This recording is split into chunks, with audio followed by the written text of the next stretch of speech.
The wagon wheels stopped turning, and 8-year-old Clara Mae Benton's world shattered in the dust of the Wyoming frontier. "Get out," her stepmother hissed, abandoning her on the merciless Oregon Trail.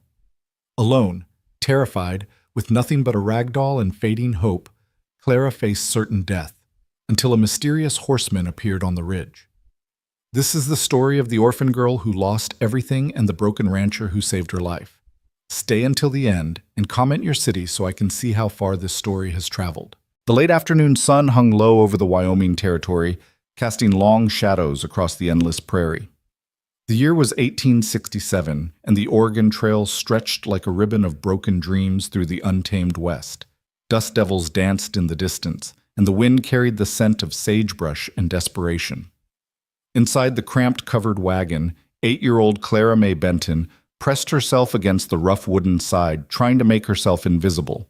Her small hands clutched a threadbare rag doll, the last thing her real mother had made before consumption took her 3 years ago. The doll's button eyes were loose, and its dress was nothing more than scraps, but Clara held it like it was made of gold. "Stop your sniveling back there," Martha Benton snapped from the driver's seat.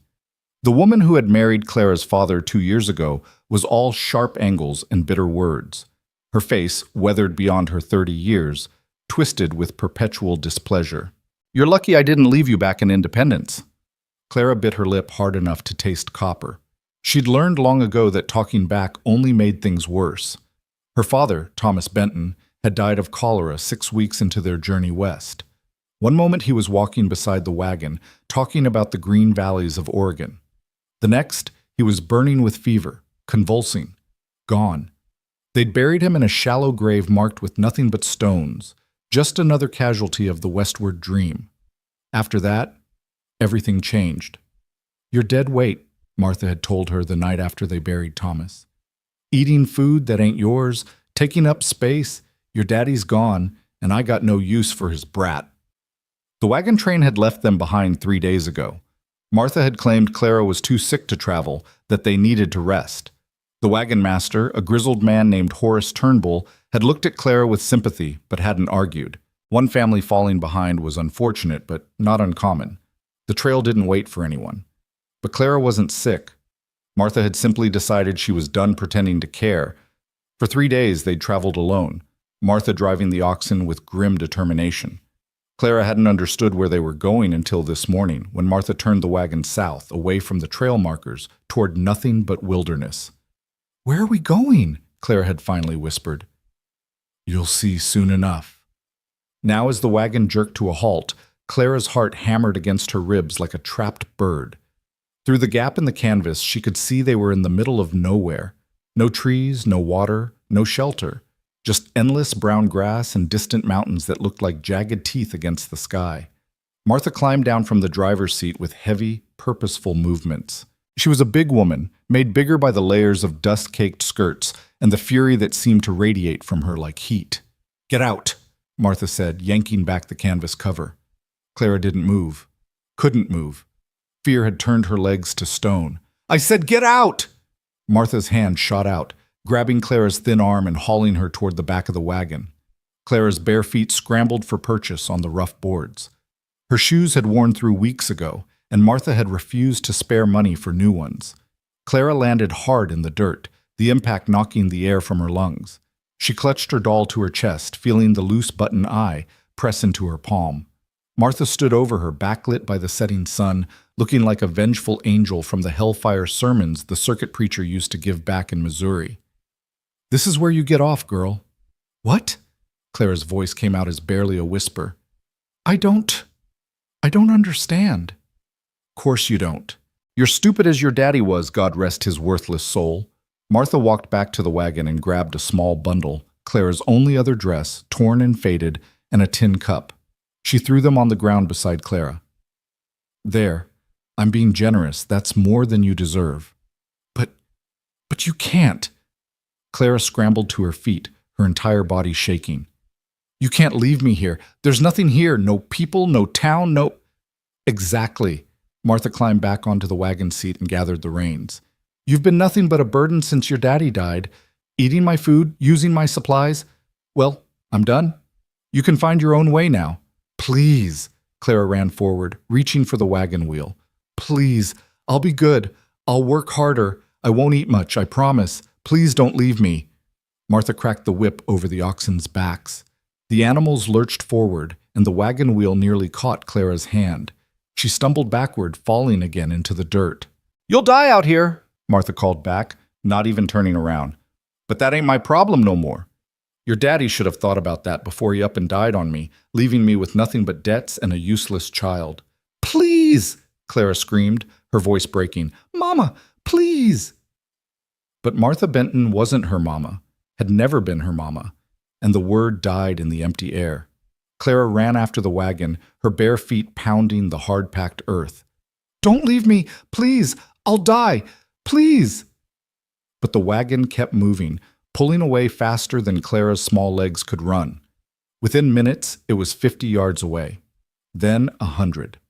Then it was just a shape in the distance, a dark spot against the golden prairie, growing smaller and smaller until it disappeared over a rise.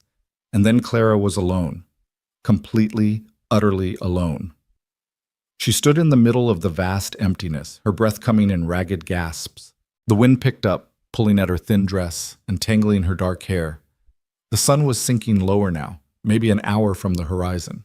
When it set, the temperature would drop. She knew that much from the nights in the wagon. The days were hot, but the nights were cold enough to see your breath. Clara looked down at her doll, at those loose button eyes that seemed to stare back at her with the same helpless terror she felt. What do we do now? She whispered. The doll, of course, didn't answer. Clara's mind raced through possibilities, but there were none. She was 8 years old, alone on the frontier with no food, no water, no shelter, and no idea where she was. The wagon train was days ahead, and she didn't know how to track them. Even if she did, they'd never take her back without an adult to claim her. Tears streamed down her cheeks, cutting tracks through the dust on her face. Mama, she whispered, thinking of her real mother, the one with kind eyes and gentle hands, the one who used to sing her to sleep. Mama, I'm scared. But her mama was 3 years in the grave, buried beside a Missouri creek on land someone else owned now. Clara sank down in the dirt, wrapping her arms around her knees. The prairie stretched endlessly in every direction, indifferent to her existence. A hawk circled overhead, riding the thermals. In the distance, she thought she heard the yip of coyotes, though it might have been her imagination. She was going to die here. The thought came with strange clarity. She would die of thirst in a day or two, or freeze tonight, or the coyotes would come, or she'd start walking and collapse from exhaustion. Maybe someone would find her bones someday, but probably not. The prairie swallowed things. People disappeared out here all the time. I don't want to die, she whispered to the doll. I'm not ready to die. The sun inched lower. Shadows grew longer. Clara knew she should move, should try to find water or shelter, but where? In which direction? Everything looked the same. Endless grass, distant mountains, and sky. So much sky it made her dizzy. She forced herself to stand. Her legs wobbled beneath her. We have to try, she told the doll. Mama would want us to try. Clara started walking north, back the way the wagon had come, following the faint wheel ruts in the dirt. Maybe she could find the main trail. Maybe another wagon train would come through. Maybe someone kind would take her in. Maybe. It was the only word that kept her feet moving. She walked for what felt like hours, but was probably only 30 minutes. Her feet, already tough from weeks of going barefoot, still protested against the sharp stones and prickly vegetation. The bundle Martha had thrown held her other dress and the tin cup, and Clara tied it to her waist with a strip of fabric, but it banged against her leg with every step. The sun was touching the horizon now, painting the sky in shades of orange and purple and deep red. It was beautiful in a terrible way. Clara had never felt so small, so insignificant. She was a tiny speck in an enormous world that didn't care whether she lived or died. Her throat was parched. She'd had water that morning from Martha's canteen, but that felt like a lifetime ago. The tin cup mocked her with its emptiness. I need water, she whispered. Please, God, I need water. But there was no water. No creek, no stream, no miracle spring bubbling up from the earth, just dry grass and drier air. Clara's legs began to shake. She'd barely eaten in days. Martha had been forgetting to feed her more and more often. Weakness pulled at her, urging her to sit down, to rest, to give up. "No," she said aloud, her voice cracking. "No, I won't." But even as she said it, her foot caught on a rock and she fell forward, landing hard on her hands and knees. The impact sent a jolt of pain up her arms. The doll flew from her grasp, landing a few feet away in the dirt. Clara knelt there, breathing hard, staring at the doll. Part of her wanted to just stay there, to let the cold night come, to let it be over. She was so tired of being scared, of being alone, of being unwanted. Slowly she crawled forward and picked up the doll. One of the button eyes had finally come loose, hanging by a single thread. Clara carefully pulled it free and tucked it into the tiny pocket of her dress. "I'll fix you," she promised. When we get somewhere safe, I'll fix you." If they got somewhere safe. She stood again, swaying slightly. The world tilted and spun. She was so thirsty, so hungry, so alone. Clara took another step, then another.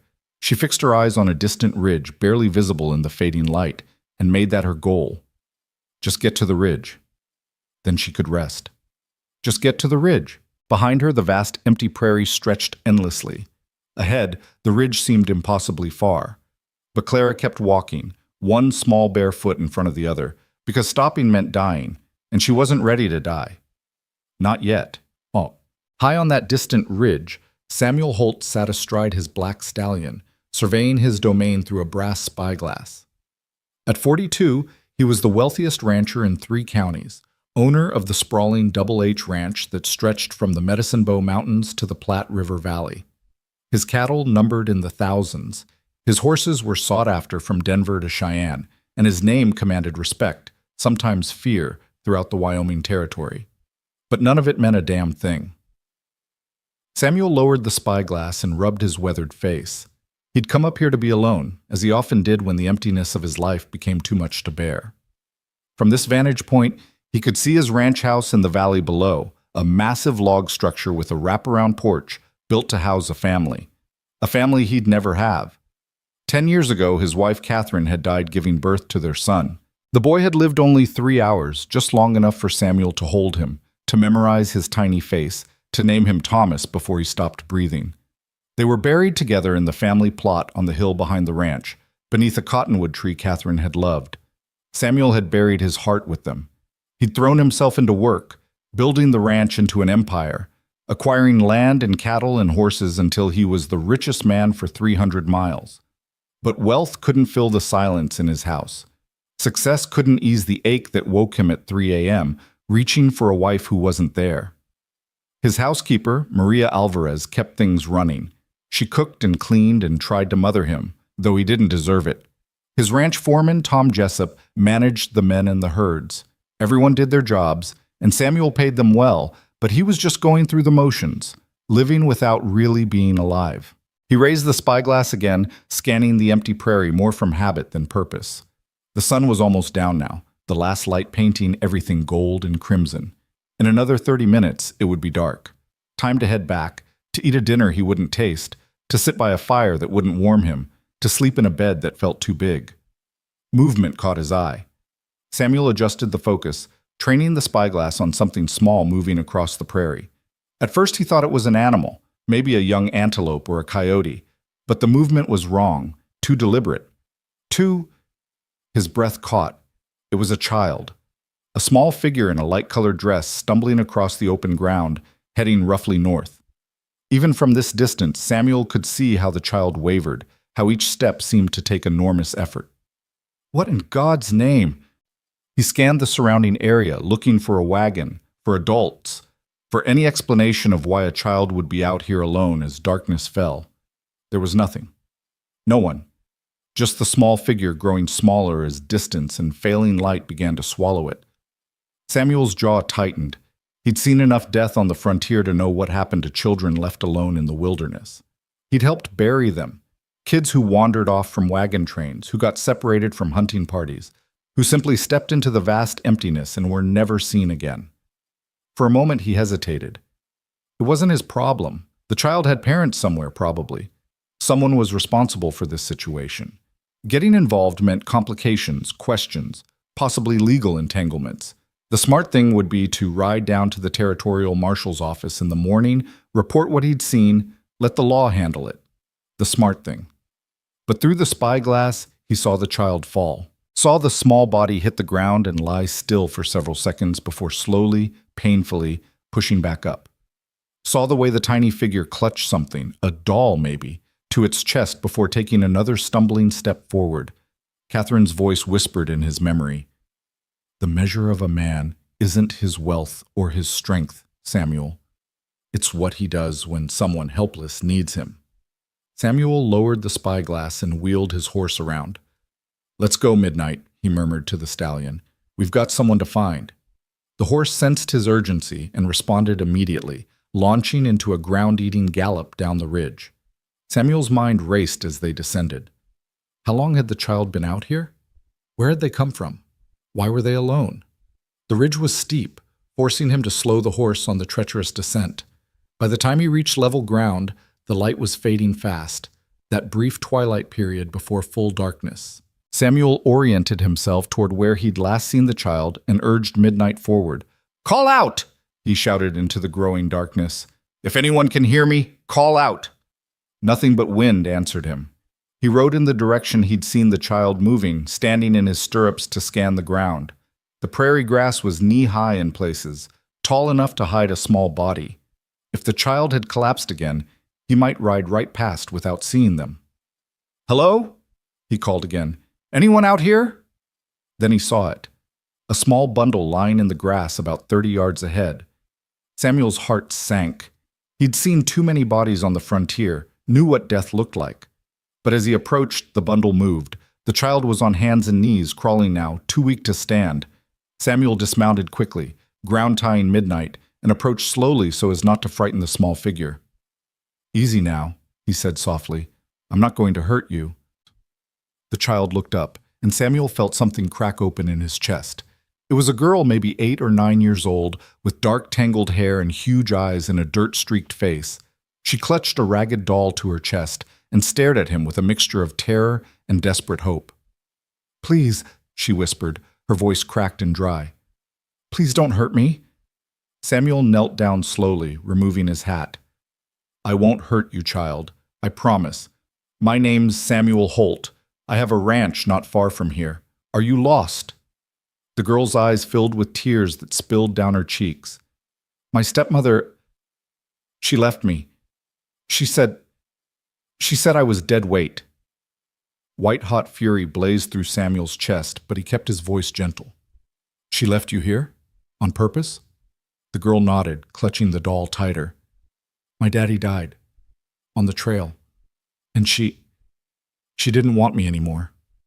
Samuel had to take a slow breath to control his anger. What kind of woman abandoned a child in the wilderness? What kind of monster looked at this small, helpless creature and saw nothing but inconvenience? "What's your name?" he asked gently. "Clara May Benton." She swayed slightly, and Samuel realized she was at the end of her strength. "And this is Lily." She held up the doll, and Samuel saw that one of its button eyes was missing. "Well, Miss Clara May," he said, keeping his tone warm and steady, "I'm very pleased to make your acquaintance, and Lily's too. Now, I know you've had a terrible day, but I'm wondering if you'd do me the honor of coming back to my ranch for supper. My cook makes the best beef stew in the territory, and I believe she just baked an apple pie this morning." Clara stared at him, clearly wanting to trust but afraid. I don't have any money. I can't pay."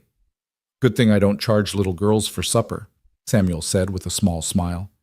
"It's against my policy. Bad for business." The tiniest smile flickered across Clara's face before fading.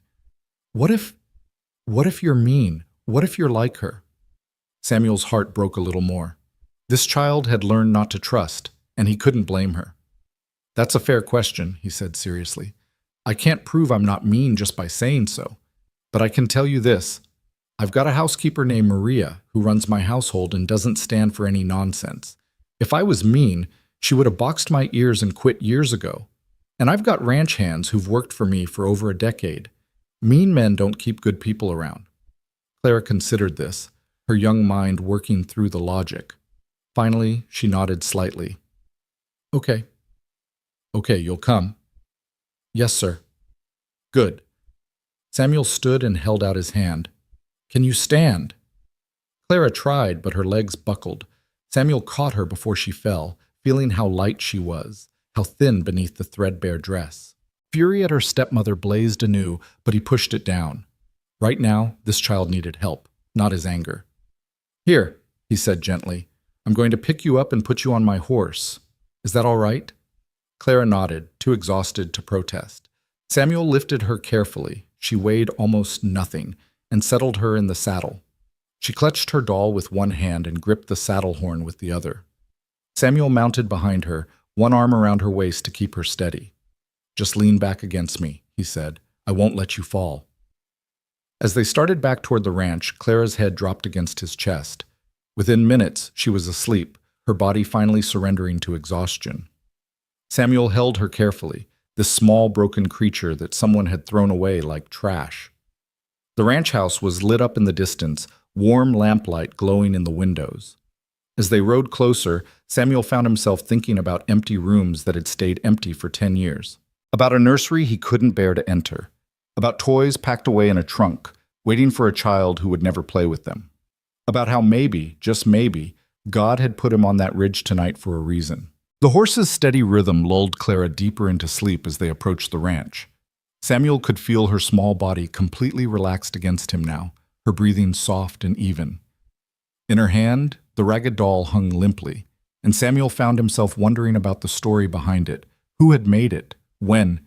And with what hopes for this child's future? The Double H Ranch spread before them in the gathering darkness like a small town unto itself. The main house dominated the landscape, a 2-story log structure with broad porches and river stone chimneys. Flanking it were the bunkhouse where his ranch hands lived, the massive barn that could shelter 50 horses, the smokehouse, the spring house, and various outbuildings that supported the operation of a working cattle empire. Corrals stretched in neat geometric patterns, and beyond them, thousands of acres of prime grazing land rolled toward the mountains. Samuel had built all of this with Catherine in mind, planning for the family they would raise, the dynasty they would create. Now it stood as a monument to dreams that had died with her. As they entered the main yard, the front door burst open and Maria Alvarez rushed out, wiping her hands on her apron. She was a sturdy woman in her early 50s with steel gray hair pulled back in a severe bun, but her dark eyes were warm and intelligent. She'd been with Samuel since before Catherine died, had held him when he wept at his wife's graveside, had kept the household running when he wanted to crawl into a bottle and never come out. "Senor Samuel," she called in her accented English. "Where have you been? Dinner is getting cold and—" She stopped abruptly when she saw the child in his arms. "Dios mío, who is this?" "Her name's Clara May," Samuel said quietly, dismounting carefully so as not to wake her. "I found her on the prairie, abandoned." Maria's expression shifted from surprise to fury to tender compassion in the space of a heartbeat. "Abandoned? Who would—" She cut herself off, moving closer to examine the child. Her practiced eyes took in the dirty face, the tangled hair, the too thin body beneath the threadbare dress. "Bring her inside. Quickly, before the night air makes her sick." Samuel carried Clara up the porch steps and into the house. The warmth hit him immediately. Maria always kept the fires burning and the lamps lit, refusing to let the house become as cold and empty as Samuel's heart. She led him upstairs to one of the unused bedrooms, turning down the quilts on a 4-poster bed that dwarfed the small figure in his arms. "Should I wake her?" he asked. "No, let her sleep. But we need to get her out of these rags and cleaned up. She probably has not bathed in weeks." Maria moved to the washstand and poured water from the pitcher into the basin. "You go. This is women's work." Samuel hesitated, looking down at Clara's sleeping face. Even in rest, there was tension around her eyes, a wariness that no child should carry. "Who did this to her?" Maria asked softly. "Her stepmother. The child's father died on the trail, and the woman just left her, drove away, and left her to die." The words tasted like poison in his mouth. Maria crossed herself. "Monstruo," she whispered. "Monster. But God sent you to find her, see? You were meant to be there. Maybe. Samuel carefully laid Clara on the bed, and she immediately curled into a ball, still clutching her doll. I'll leave you to it. Holler if you need anything. He turned to go, but Maria's voice stopped him. Señor Samuel? Yes? She is staying, no? This child, she is staying here? Samuel met her eyes and saw the hope there, the same hope he felt stirring in his own chest despite every logical reason to squash it. She's been through hell, Maria. I can't turn her out. Bueno.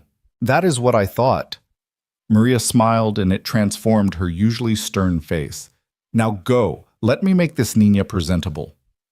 Samuel descended the stairs and headed for his study, but his foreman, Tom Jessup, intercepted him in the hallway. Tom was a weathered man of 50 with a salt and pepper beard and eyes that missed nothing. Boss, Maria said you brought a kid home. That true? Found her on the prairie, abandoned by her stepmother. Tom's jaw tightened. Christ, some people don't deserve to breathe the same air as decent folks. The girl all right? Exhausted, dehydrated, half-starved, but alive. Maria's seeing to her now. She got people? Anyone we need to contact? Samuel shook his head. Father's dead. The stepmother drove off and left her to die. Far as I'm concerned, that woman doesn't deserve to be called people. Agreed. Tom studied him carefully. You thinking of keeping her? The question hung in the air between them. Samuel hadn't voiced it yet, hadn't even fully formed the thought in his own mind, but hearing it spoken aloud made something click into place. I don't know yet, he said finally. But I won't send her to an orphanage, Tom.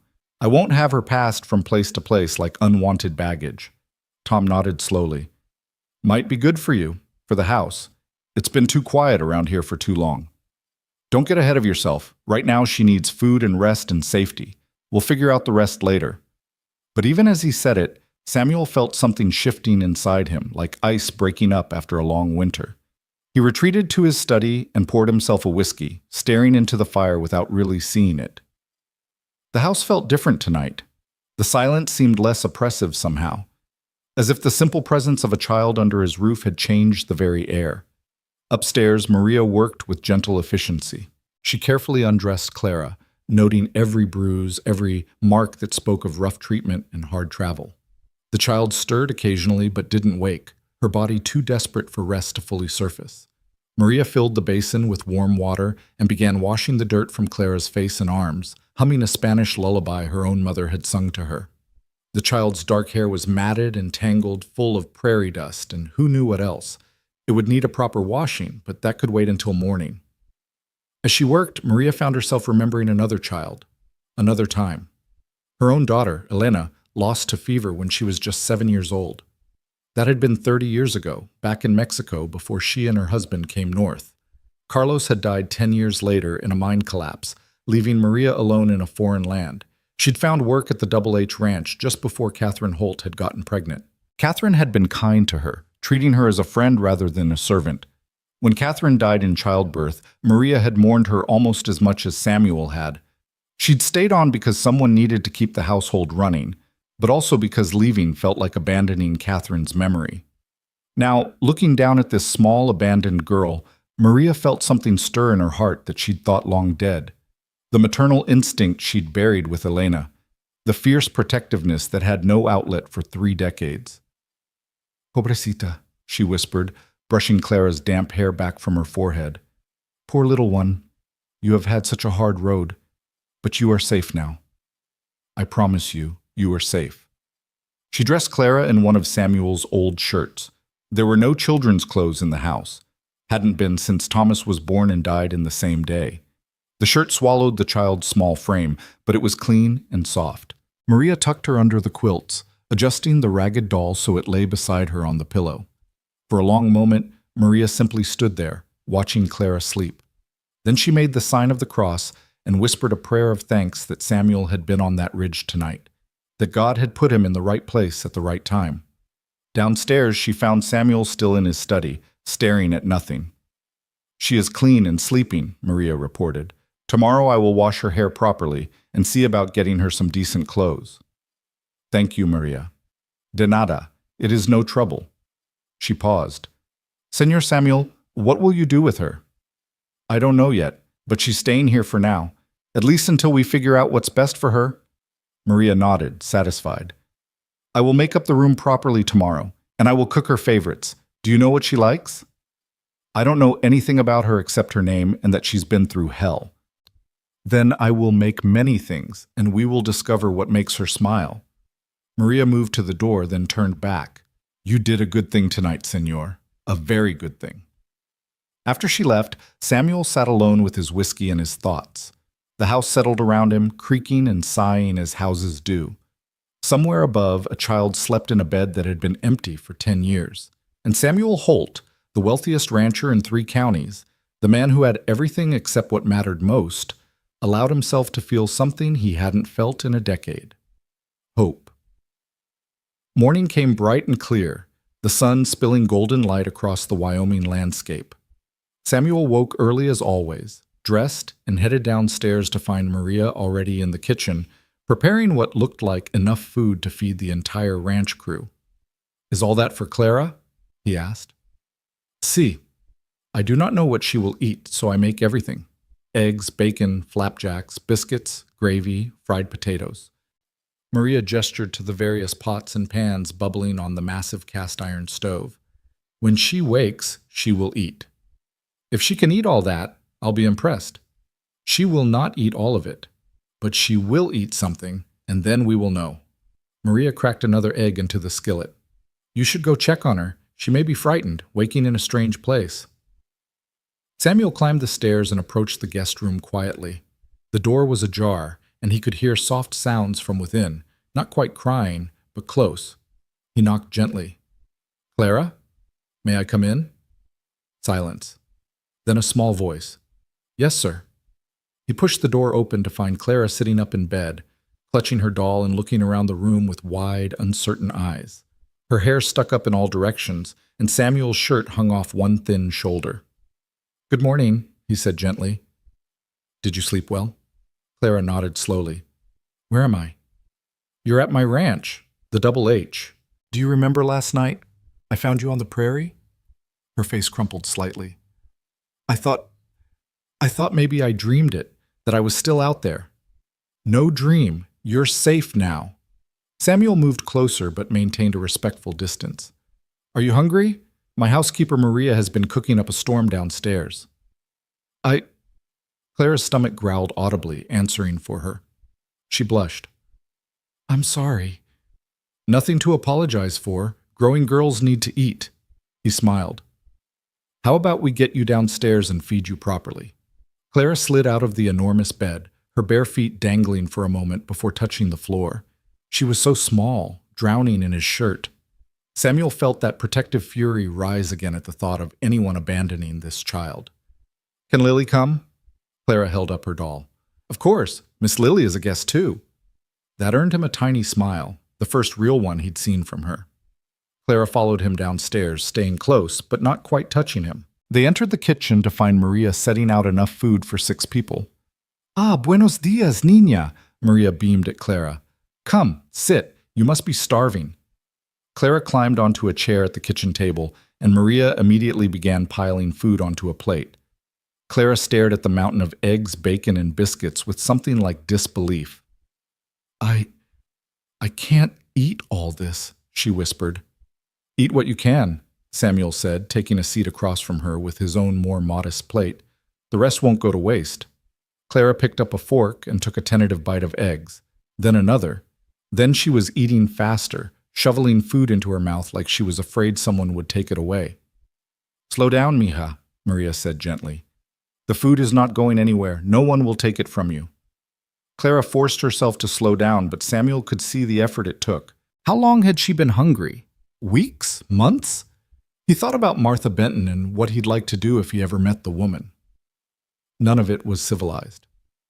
Clara, he said carefully, I need to ask you some questions about what happened. Is that all right? Clara nodded, her mouth full of biscuit. You said your father died on the trail?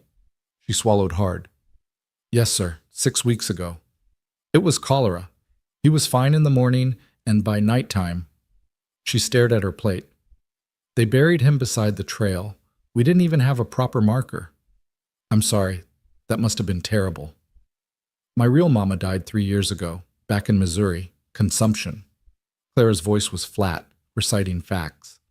Papa said we needed a new start, so he married Martha, and we joined a wagon train headed for Oregon, but then he died, and Martha said I was dead weight. Maria made a distressed sound and crossed herself. Did she hurt you? Samuel asked quietly. Before she left you? Clara shook her head. Not really. She hit me sometimes, but mostly she just didn't care. After Papa died, she stopped pretending to be nice. She said I ate too much food and took up too much space, and she wished Papa had left me behind in Missouri. That woman deserves— Maria cut herself off, glancing at Clara. She deserves God's judgment. Do you have any other family? Samuel asked.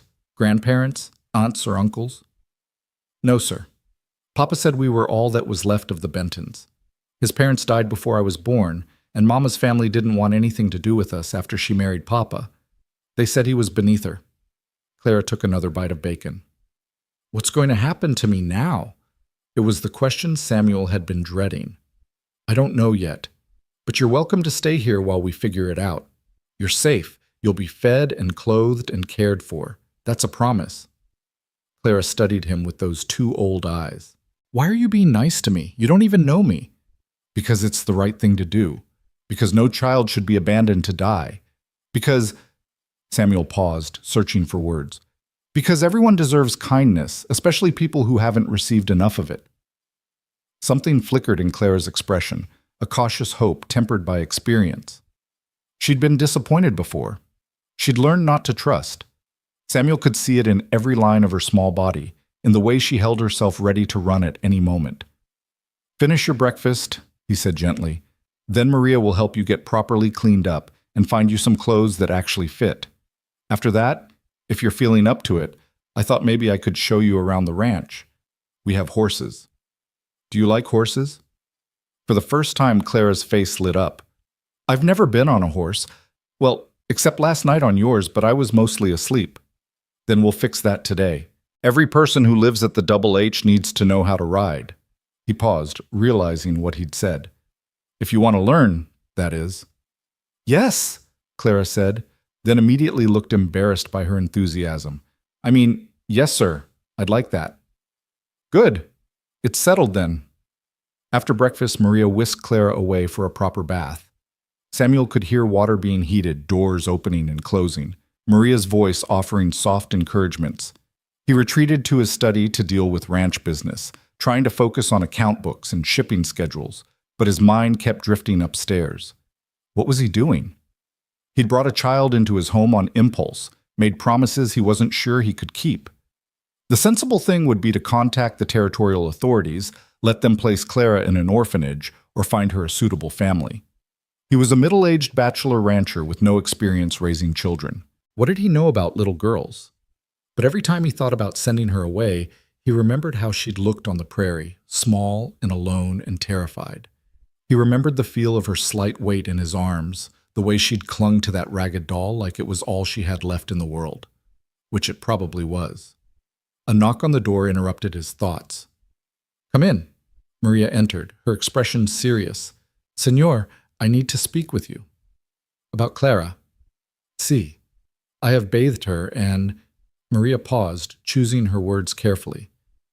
She has bruises. Old ones, mostly faded, but they tell a story. That woman hit her more than once, and she has scars on her back that look like they came from a switch or a belt. Samuel's hands clenched into fists. Christ. There is more. She is very thin, thinner than she should be. She has been underfed for a long time, I think. Months, maybe. And her feet, Dios, her feet are tough as leather from walking barefoot. Her shoes wore out and the stepmother would not replace them. That woman should hang, Samuel said flatly. Perhaps, but right now we must focus on the child. She needs clothes, proper shoes, good food, and time to heal. Not just her body, but her spirit. She is a frightened little bird, senor. It will take patience and kindness to help her trust again. I'm not good with children, Maria. I don't know what to say to her, how to act around her. You treat her with respect and kindness, which is what you have been doing. That is enough. Maria moved closer, her dark eyes intense. Senor Samuel, I see how you look at her. I see what is in your heart. You want to keep her, no? Samuel was quiet for a long moment. Then, yes, God help me, yes, but wanting something doesn't make it right or possible. Why not possible?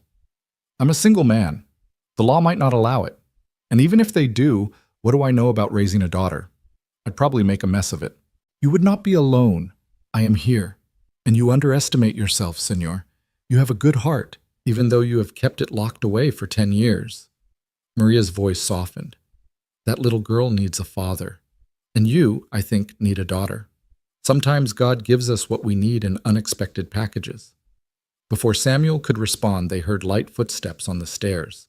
Clara appeared in the doorway, transformed. Maria had washed and braided her dark hair, revealing delicate features beneath the grime. She wore one of Maria's dresses, hastily altered to fit, and actual shoes, old ones of Maria's, stuffed with fabric to make them fit Clara's small feet. Well now, Samuel said, his throat tight. Don't you look fine? Clara twisted shyly, smoothing the skirt. It's too big, but Miss Maria said she'd make me proper clothes soon. You look perfect, Samuel said, and meant it. Ready to see the ranch? Clara nodded eagerly, and they headed outside into the bright morning. The ranch was in full swing now, horses being led to corrals, ranch hands moving between buildings, the distant sound of cattle lowing in the fields. The air smelled of hay and horses, and the peculiar scent of high prairie grassland. Samuel led Clara toward the main barn, aware of the curious glances from his men. He'd have to tell them something, but that could wait. Right now he wanted to see Clara smile again. In the barn, a dozen horses occupied the stalls, munching hay and swishing their tails at flies. Clara's eyes went wide. They're so big, she breathed. These are the workhorses and a few of my personal mounts. The rest of the herd is out in the pastures. Samuel walked down the row of stalls. This is Midnight. You met him last night. That's Thunder, and that's Sage, and over there is Buttercup. Buttercup? Clara giggled at the name. She's a gentle old mare, sweetest horse you'll ever meet. I thought maybe she could be your horse, if you'd like. Clara's mouth fell open. My horse? I could have my own horse? Well, she'd technically be mine, but you could ride her, take care of her, learn on her. Would you like that? Yes. Clara rushed to Buttercup's stall. The golden mare turned her head and nickered softly.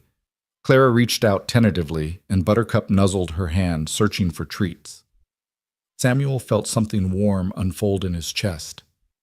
Here, he said, pulling a sugar cube from his pocket. Hold your hand flat, like this. He demonstrated, and Clara copied him. Buttercup delicately took the sugar cube, her soft lips barely touching Clara's palm. Clara laughed, a real, delighted laugh that echoed in the barn. She likes me. Of course she does. Buttercup has excellent taste. Samuel pulled out another sugar cube and handed it to Clara.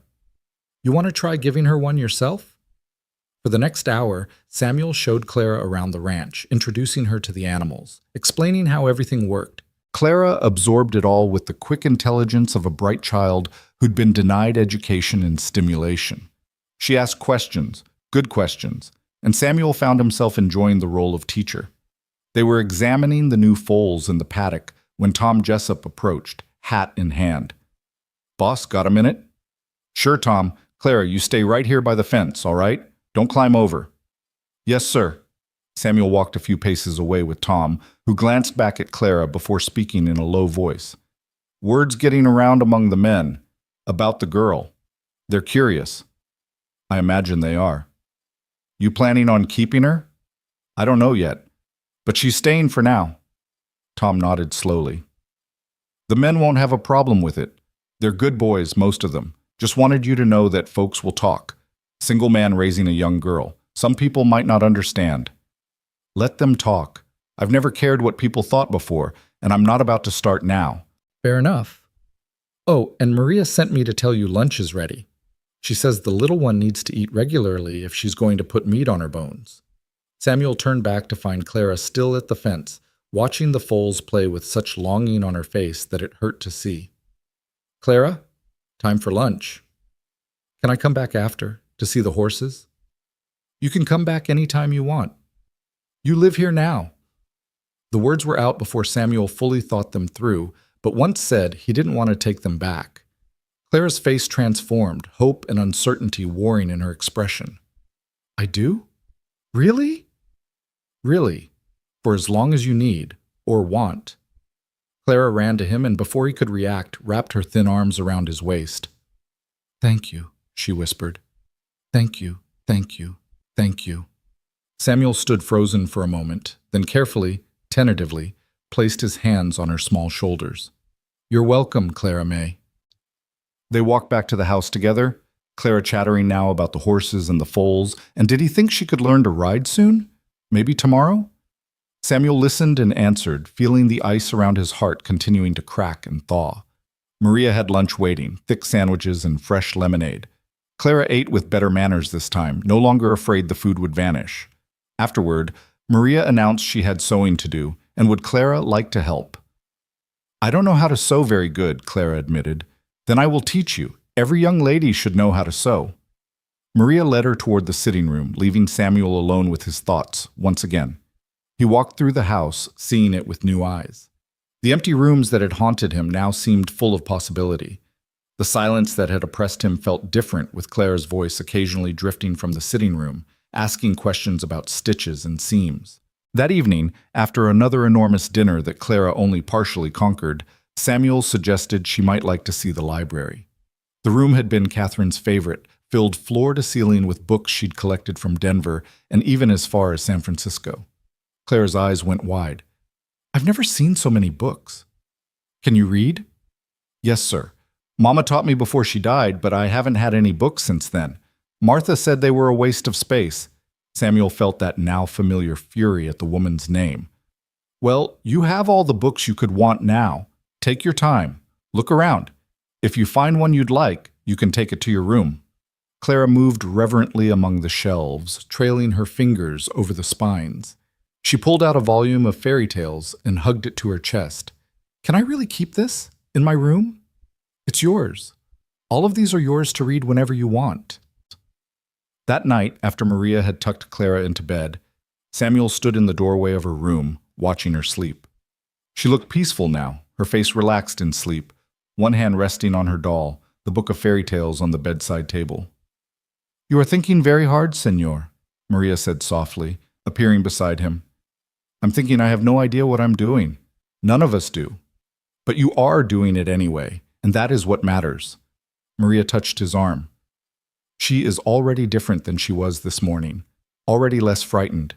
You give her something she has not had in a long time. What's that? Safety, kindness, a home, Maria smiled. Do not overthink this, Senor Samuel. Your heart knows what to do. Let it lead. As Samuel lay in his own bed later that night, he thought about the day, about Clara's laughter in the barn and her wonder in the library and the way she'd hugged him. He thought about empty rooms that might not have to stay empty anymore, about a future that might include more than just work and whiskey and waiting to die. For the first time in 10 years, Samuel Holt allowed himself to imagine something beyond survival. He allowed himself to hope that maybe, just maybe, God had given him a second chance at the family he'd lost. And he fell asleep with a prayer on his lips, that he would be worthy of the trust he saw in Clara's eyes, that he could protect her and help her heal, that he could be the father she deserved. In the next room, Clara slept deeply, dreaming of horses and books and a big house full of warmth. And for the first time since her real mother died, she felt safe. The days that followed settled into a rhythm that surprised Samuel with its naturalness. Each morning, Clara would wake to sunlight streaming through her window and the smell of Maria's cooking wafting up from the kitchen.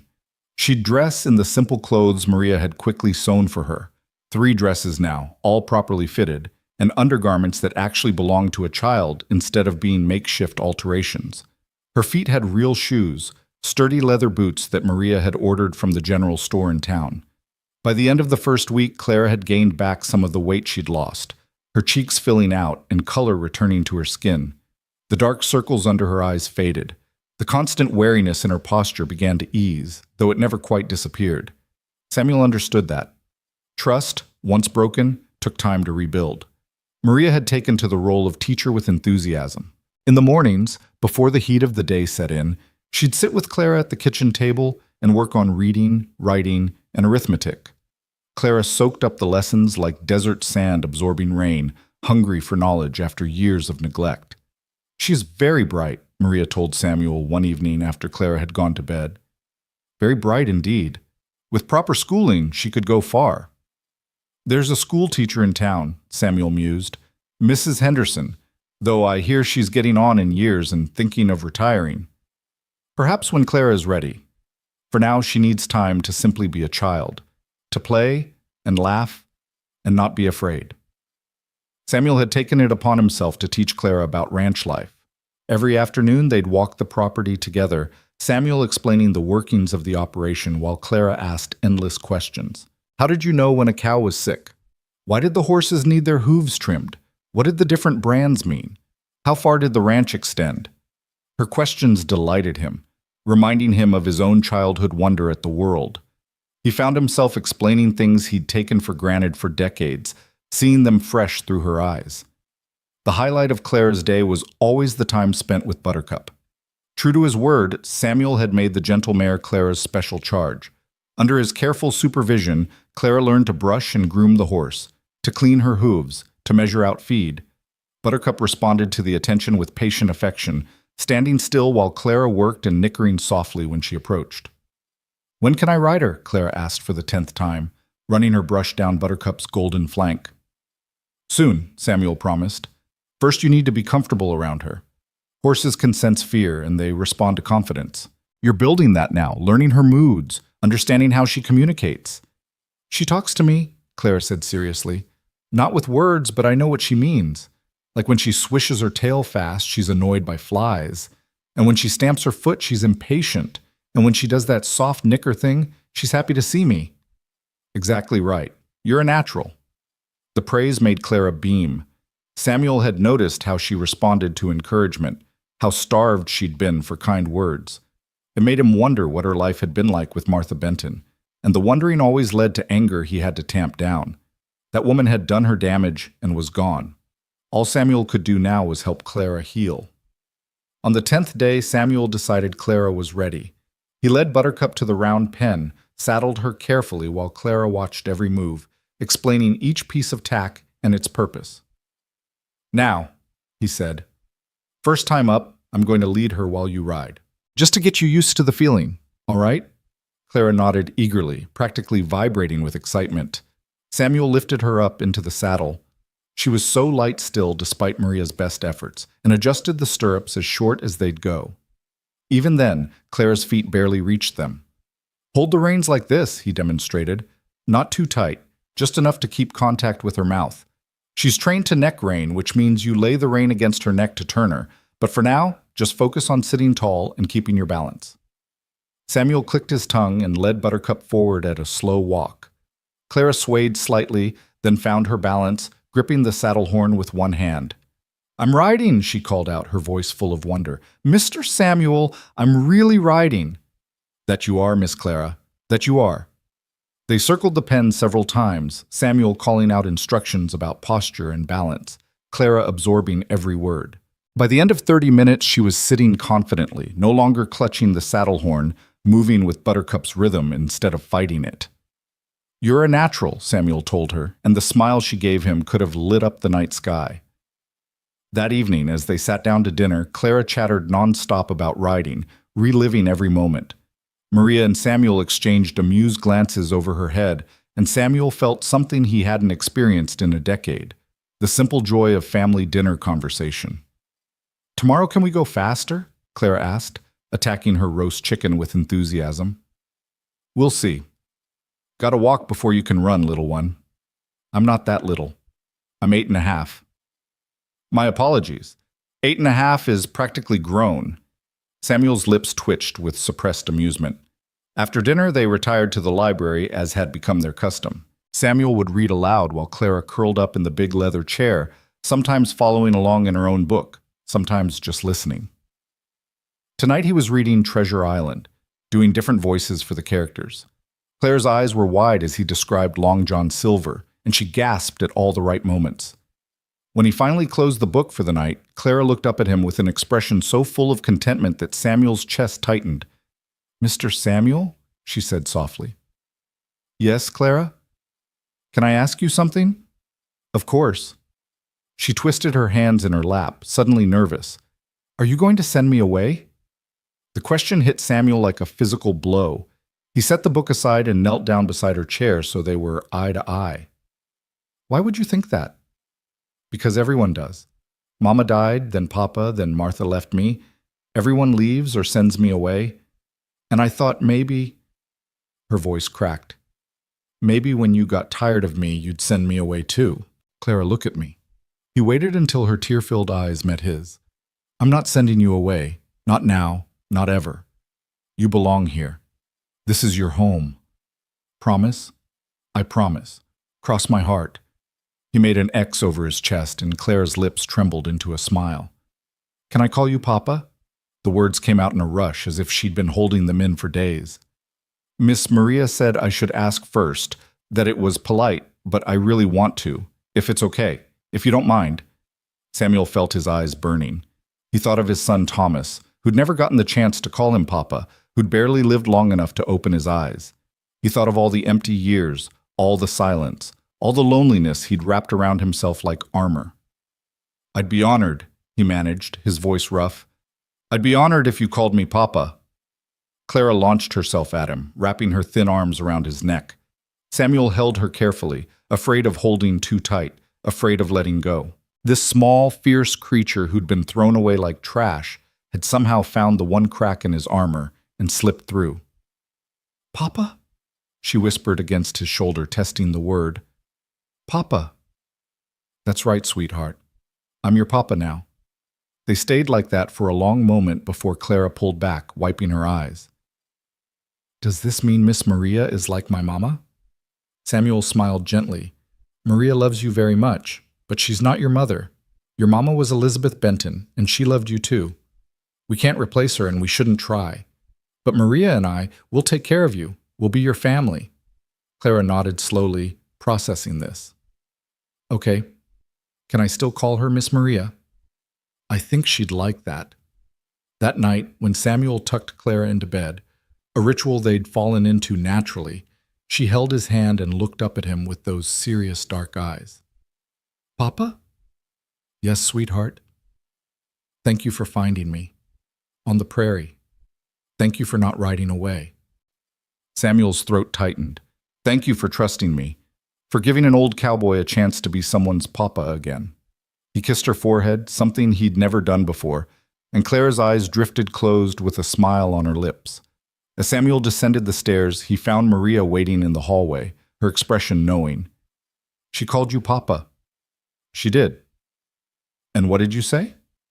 "I said yes." Maria's eyes glistened. "Bueno. Very good, Señor Samuel, or should I say, Papa Samuel." He laughed, surprising himself. "Just Samuel to you, Maria. Always." "She is healing," Maria said softly. "I see it every day. The fear in her eyes, it grows less. The nightmares come less often. She is beginning to trust that this is real, that we will not abandon her. She still has nightmares? See. Sometimes she cries out in the night. I go to her and she tells me she dreamed Martha came back for her, or that she is alone on the prairie again. But the dreams are becoming less frequent." Samuel's jaw tightened. "If I ever see that woman, you will do nothing, because you are a good man and because Clara needs you here, not in jail for assault." Maria's voice was firm. "The best revenge is Clara's happiness. Let that woman live with what she did. That is punishment enough." 3 weeks after Clara's arrival, Samuel made his monthly trip to town for supplies. He usually went alone, but today Clara begged to come along, and he found he couldn't refuse her. Maria made a list of items she needed, and they set out in the wagon drawn by 2 sturdy horses.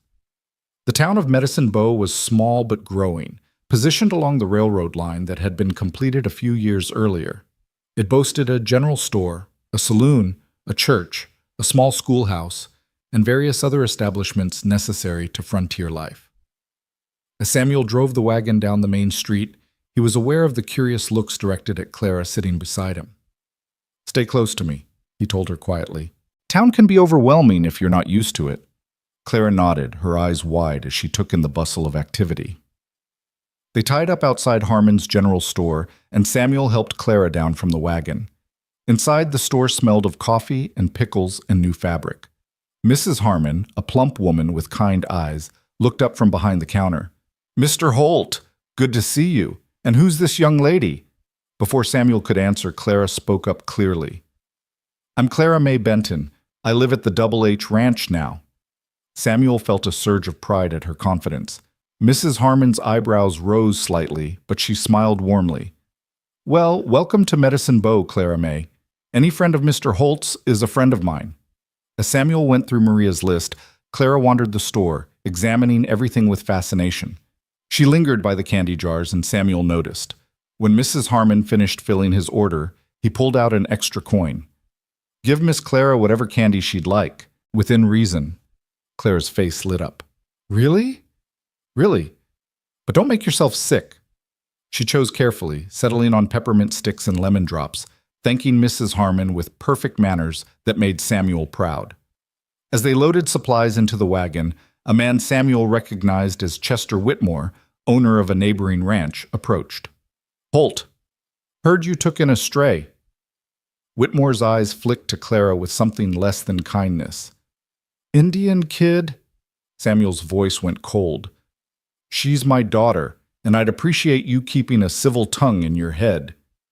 Whitmore snorted. "Daughter? Come on, Holt. Everyone knows you're a widower with no children. Where'd she really come from?" "That's none of your damn business." Samuel's hand moved to rest on Clara's shoulder, protective and possessive. "Now, if you'll excuse us, we have business to attend to." As they drove away, Clara was quiet. Finally, she spoke in a small voice.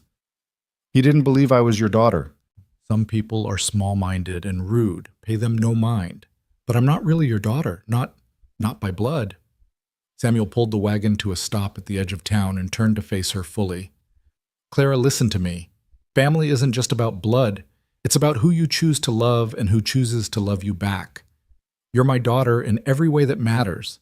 Anyone who says different can go to hell." Clara's eyes widened at the profanity, then she giggled. "You said a bad word." "I did.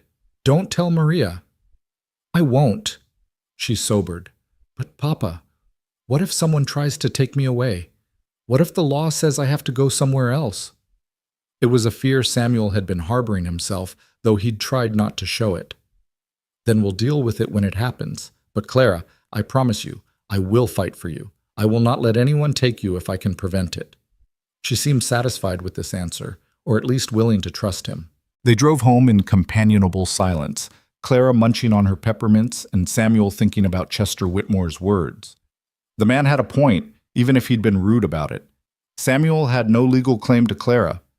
If someone challenged him, if the territorial authorities got involved, he could lose her. The thought was unbearable. That evening, after Clara had gone to bed, Samuel sat in his study with a whiskey in his thoughts. Maria found him there, brooding. "What troubles you, senor?" "Whitmore made some comments today. About Clara. About my right to keep her." Maria settled into the chair opposite him. "And what did you tell him?" "To mind his own business." "But Maria, he's right. I have no legal claim to her. If Martha Benton came back, or if the Children's Aid Society got involved, they could take her away. Then we must make sure you have a legal claim." "How? I'm a single man. The courts prefer to place children with married couples, families. Even if I petitioned to adopt her, they might refuse." Maria was quiet for a long moment. Then she said carefully, "Then perhaps you should not be a single man." Samuel looked at her sharply. "What are you suggesting?" "I am suggesting that you consider marriage. Not for love necessarily, but for Clara's sake. A marriage of convenience to give you the legal standing to keep her safe." "That's—" Samuel trailed off, unsure how to finish. "Dishonest? Pragmatic? Desperate? Who would agree to such an arrangement?"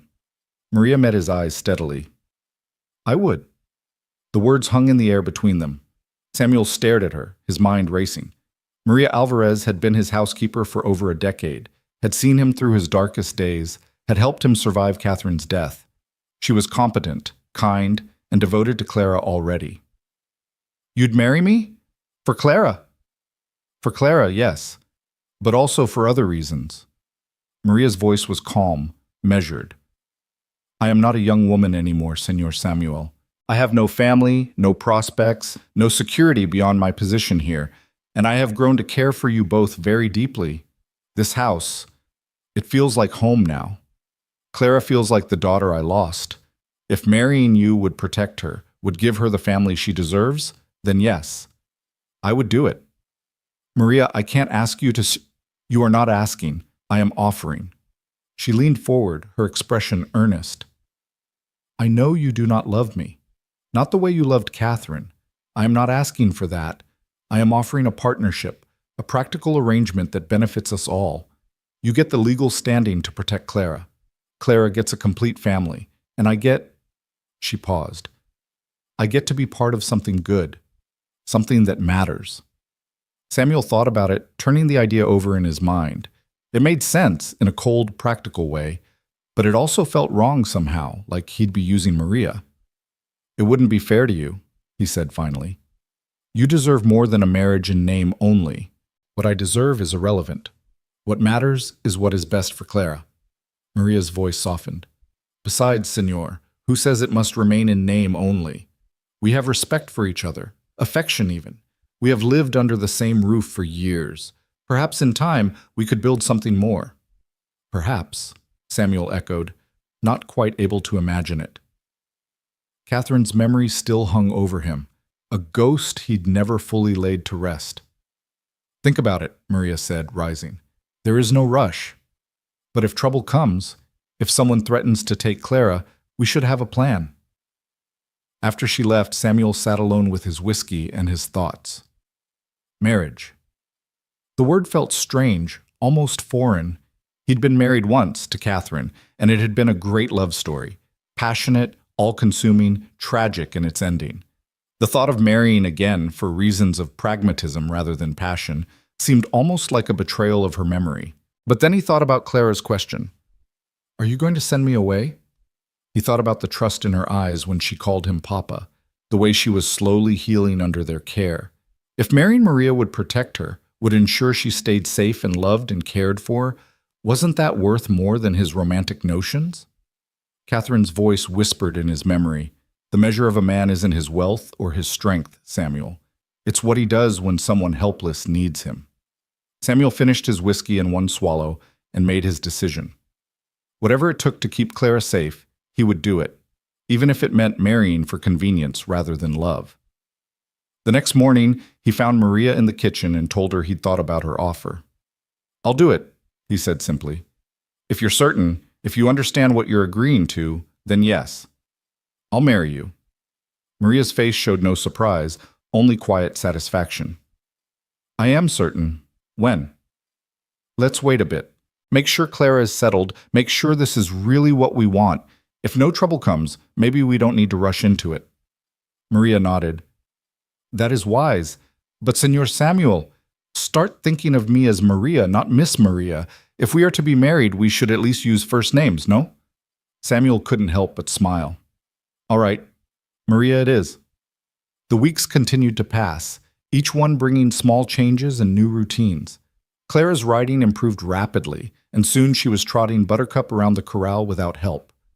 Samuel had one of his ranch hands build her a small mounting block so she could saddle Buttercup herself, and the pride on her face the first time she did it independently made his heart swell. Maria taught her to cook, to sew, to keep house, but she also taught her Spanish songs and told her stories from her childhood in Mexico. Clara absorbed it all, her quick mind delighting in learning. Samuel introduced her to his account books, showing her how to track expenses and income. "A good rancher needs to know the business side," he explained. "It's not just about riding horses and herding cattle. It's about making smart decisions with money." Clara proved surprisingly adept with numbers, catching on quickly to the concepts of profit and loss. "So if we sell a steer for $40, but it cost us $20 to raise, we made $20 profit?" "Exactly right. And if we have 100 steers, that's..." Her face scrunched up as she calculated. $2,000 profit? Very good. Though it's rarely that simple, there are other expenses to factor in. But yes, that's the basic idea. One evening, about 6 weeks after Clara's arrival, they had an unexpected visitor. Samuel was sitting on the porch with his after-dinner coffee when a rider approached through the gathering dusk. He tensed, recognizing the uniform of a U.S. Marshal. "Stay inside," he told Clara, who'd been sitting beside him. She scurried into the house, and Samuel stood to greet the visitor. The Marshal was a young man, maybe 30, with a serious face. "Mr. Samuel Holt?" "That's me. What can I do for you, Marshal?" "I'm Marshal James Crawford out of Cheyenne. I'm looking for a missing child, reported abandoned on the Oregon Trail about 6 weeks ago. 8-year-old girl, dark hair, last seen in the area. You wouldn't happen to know anything about that?" Samuel's blood ran cold, but he kept his face neutral. "Might. What's your interest?" Children's Aid Society filed a report. They want to make sure the child is safe, place her in proper care. A wagon master named Turnbull reported that a woman traveling with a young girl left the train, claiming the child was sick. Never caught back up. The society wants to make sure the girl's all right. "The girl's fine. She's here." Crawford's eyebrows rose. "Here, on your ranch?" "I found her on the prairie, abandoned, took her in. She's been living here since." Samuel's voice was firm, daring the Marshal to challenge him. "I see. Well, I'll need to speak with her, make sure she's being properly cared for." Samuel wanted to refuse, but he knew that would only make things worse. "All right, but you keep a civil tone. She's been through enough." He called into the house, and Clara appeared in the doorway, Maria right behind her. When Clara saw the Marshal's uniform, fear flashed across her face. "It's all right, sweetheart," Samuel said gently. "This is Marshal Crawford. He just wants to ask you some questions." Crawford approached slowly, his expression softening when he saw Clara's fear. "Hello, miss. I'm just here to make sure you're okay. Can you tell me your name?" "Clara May Benton." Her voice was small but steady. "And how did you come to be at Mr. Holt's ranch?" "He found me, after Martha left me on the prairie to die." Clara's hand found Samuel's, gripping tight. "He saved me." "This Martha, she was your mother?" "Stepmother. My real mama died, then my papa died on the trail, and Martha didn't want me anymore." Clara's voice trembled slightly. "But I have a papa again now. He's my papa, and this is my home." Crawford looked between Clara and Samuel, his expression thoughtful. "Mr. Holt, might I have a word with you privately?" Samuel squeezed Clara's hand reassuringly. "Go inside with Maria. It's all right." Once they were alone, Crawford spoke bluntly. "The Children's Aid Society will want to place her in an orphanage or with a proper family. She has a family. She has me. You're a single man. Not for long. I'm engaged to be married." The lie came easily for Clara's sake. "To my housekeeper, Maria Alvarez. We're just waiting for the circuit judge to come through for the ceremony." Crawford studied him carefully. "That true? Ask Maria yourself if you don't believe me." The Marshal considered this. "The girl seems healthy, well-fed, well-dressed, clearly cared for, and she says you're her father now." "I am her father, in every way that matters." Crawford was quiet for a long moment, then he sighed. "Look, Holt, off the record, the orphanages are overflowing. Most of those kids end up as cheap labor on farms or worse. If the girl's happy here, if she's being cared for, I'm not inclined to tear her away from a good situation." Samuel felt hope surge in his chest. "So you'll leave her with me?" "I'll file a report saying I found the child. She's being well cared for by a rancher who plans to legally adopt her once he's married. That should satisfy the society. But Holt, you better actually marry that woman, because if they send someone else to check and you lied to me, I'll come back and haul your ass to jail for lying to a federal marshal." "I'll marry her. You have my word." Crawford nodded and mounted his horse. "Take care of that little girl. She's lucky she found you." As the marshal rode away, Samuel stood on the porch, his heart pounding. He'd just made a promise to a federal officer. There was no backing out now. Maria appeared in the doorway. "I heard," she said simply. "So when is the wedding?" Samuel looked at her, This woman who'd stood by him through everything, who'd offered herself as a solution to keep Clara safe. As soon as we can arrange it. Maria, are you sure? I am sure. For Clara. And perhaps, she smiled softly, perhaps for us too. Who knows what the future holds? That night, Samuel sat Clara down and explained what was going to happen. Maria and I are going to get married, to make us a real family in the eyes of the law, so no one can ever take you away. Clara's eyes went wide. Really? Miss Maria will be my mama? If that's all right with you. Clara thought about it seriously. Will she still teach me to cook? Of course. And you'll still teach me to ride? Always. Then yes, it's all right with me. Clara paused.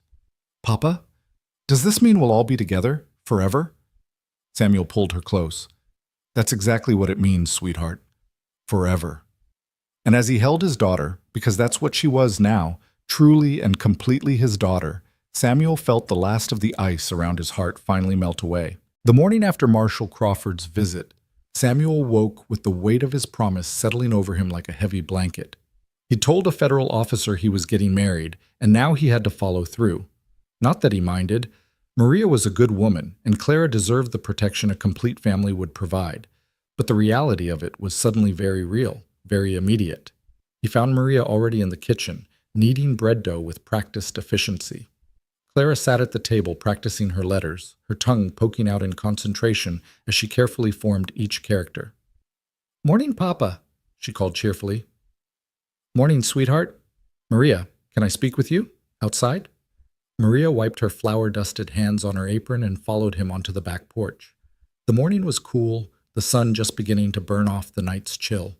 In the distance, ranch hands were already at work, and the sound of horses nickering carried on the breeze. "We need to make this official," Samuel said without preamble. "Crawford will file his report, and someone might follow up. We can't wait for the circuit judge. He won't be through for another 2 months. So what do you propose?" "We ride to Cheyenne, find a judge or justice of the peace who can marry us quickly, make it legal before anyone can question it." Maria nodded slowly. "And Clara?" "Comes with us. We'll make it a family trip. She's never seen a real city. It'll be an adventure for her." "When do we leave?" Samuel appreciated that she didn't hesitate, didn't question. "Tomorrow. I'll have Tom handle things here. We'll take the wagon, stay a few days, do this right." "Right," Maria echoed, and something flickered in her eyes that Samuel couldn't quite read. "Yes, we should do this right." When they told Clara over breakfast, her reaction was pure excitement. "A city? A real city with buildings and shops and everything?" "Everything," Samuel confirmed. "And while we're there, Maria and I will get married. Then we'll be a real family, legal and proper." Clara launched herself at Maria, hugging her fiercely. "You're going to be my mama!" Maria's eyes glistened as she held the child. "If you want me to be, mija, I would be honored." "Of course I want you to be. You teach me things and make good food and sing to me when I'm sad. You're already like a mama." Samuel watched them together and felt something shift in his chest. This could work. It wasn't the passionate love he'd shared with Catherine, but it was something solid, something real. Partnership, respect, affection. Maybe that was enough. They spent the rest of the day preparing for the journey. Maria packed clothes and provisions while Samuel handled ranch business, giving Tom Jessup detailed instructions for managing things in his absence. "You're really doing this?" Tom asked, studying his boss with knowing eyes. "Marrying Maria? I am. About damn time. That woman's been devoted to you for years. She deserves better than being just the housekeeper." Samuel frowned. "What do you mean, devoted to me?" Tom gave him a look that suggested Samuel was being deliberately dense. "Boss, anyone with eyes can see how she looks at you. Has for years. She loved Catherine like a sister, and after Catherine died, Maria stayed because of you. Not just for the job." The revelation hit Samuel like a physical blow. He'd been so wrapped up in his own grief, his own pain, that he'd never considered Maria might have feelings for him beyond professional loyalty. Had she loved him all this time while he mourned another woman? "I didn't know," he said quietly. "Well, now you do. Treat her right, boss. She's a good woman, and she's been patient enough for a saint." That evening, as they finished packing, Samuel found himself watching Maria with new eyes. The way she smiled at Clara's chatter, the competent way she moved through the house, the quiet strength she'd always possessed. She'd been there through his darkest days, never demanding, never pushing, just present, solid, real. He caught her alone in the kitchen after Clara had gone to bed. "Maria, can I ask you something?" "Of course." "Why did you offer to marry me?" "The real reason." Maria's hands stilled on the dish she was washing. For a long moment she didn't speak. Then she said quietly, "Because I love her. Clara. She has filled a hole in my heart I did not know was still bleeding. And because—" She turned to face him, her dark eyes steady. "Because I have cared for you for a very long time, Samuel Holt, not as an employer, as a man. I watched you grieve, watched you build walls around your heart, watched you survive but not live, and I waited, because that is what you do when you love someone. You wait." Samuel felt his throat tighten. "Maria, You do not have to say anything. I do not expect declarations of love. I know your heart still belongs to Catherine, and I have made my peace with that. But I also know that people can love more than once, in different ways. I am patient. I can wait longer if I must." "You shouldn't have to wait. You deserve someone who loves you completely. I want you. Even if you cannot love me the way you loved her, I want this life, this family. Is that so wrong?" Samuel crossed to her and took her hands in his. They were work-roughened, strong hands, capable hands. "It's not wrong. And Maria, I may not love you the way I loved Catherine, but I do care for you, deeply. You've been my anchor for 10 years. You've kept me sane, kept me human. That means something." "It means enough," Maria said softly. "For now, it means enough." They left early the next morning, the wagon loaded with supplies and Clara bouncing with excitement on the bench seat between Samuel and Maria. The journey to Cheyenne would take 2 days of steady travel, and Samuel had planned their route to include an overnight stop at a way station he knew. As they rolled across the prairie, Clara peppered them with questions about the city, about the wedding, about everything. Samuel found himself relaxing into the rhythm of the journey, Maria's presence beside him comfortable and familiar. They made good time, stopping at midday to rest the horses and eat the lunch Maria had packed. Clara ran around stretching her legs, exploring the tall grass and chasing grasshoppers, while Samuel and Maria sat in the wagon's shade. "Are you nervous?" Maria asked. "About getting married?" "A little." "About doing right by Clara?" "More than a little."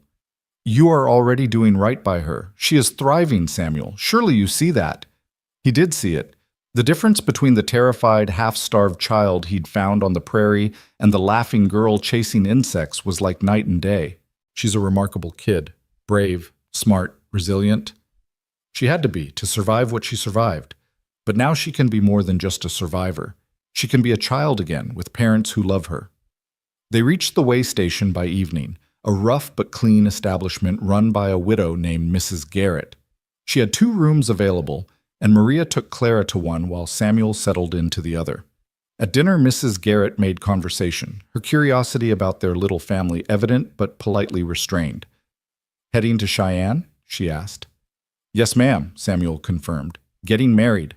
Mrs. Garrett beamed at them. "How wonderful! And this little one is yours?" "She is," Maria said firmly, her arm around Clara. "Our daughter." Clara glowed at the words, and Samuel felt that now familiar warmth in his chest. Our daughter. It was true in every way that mattered. That night, lying in his narrow bed, Samuel thought about what was coming. Marriage, family, a life he'd never expected to have again.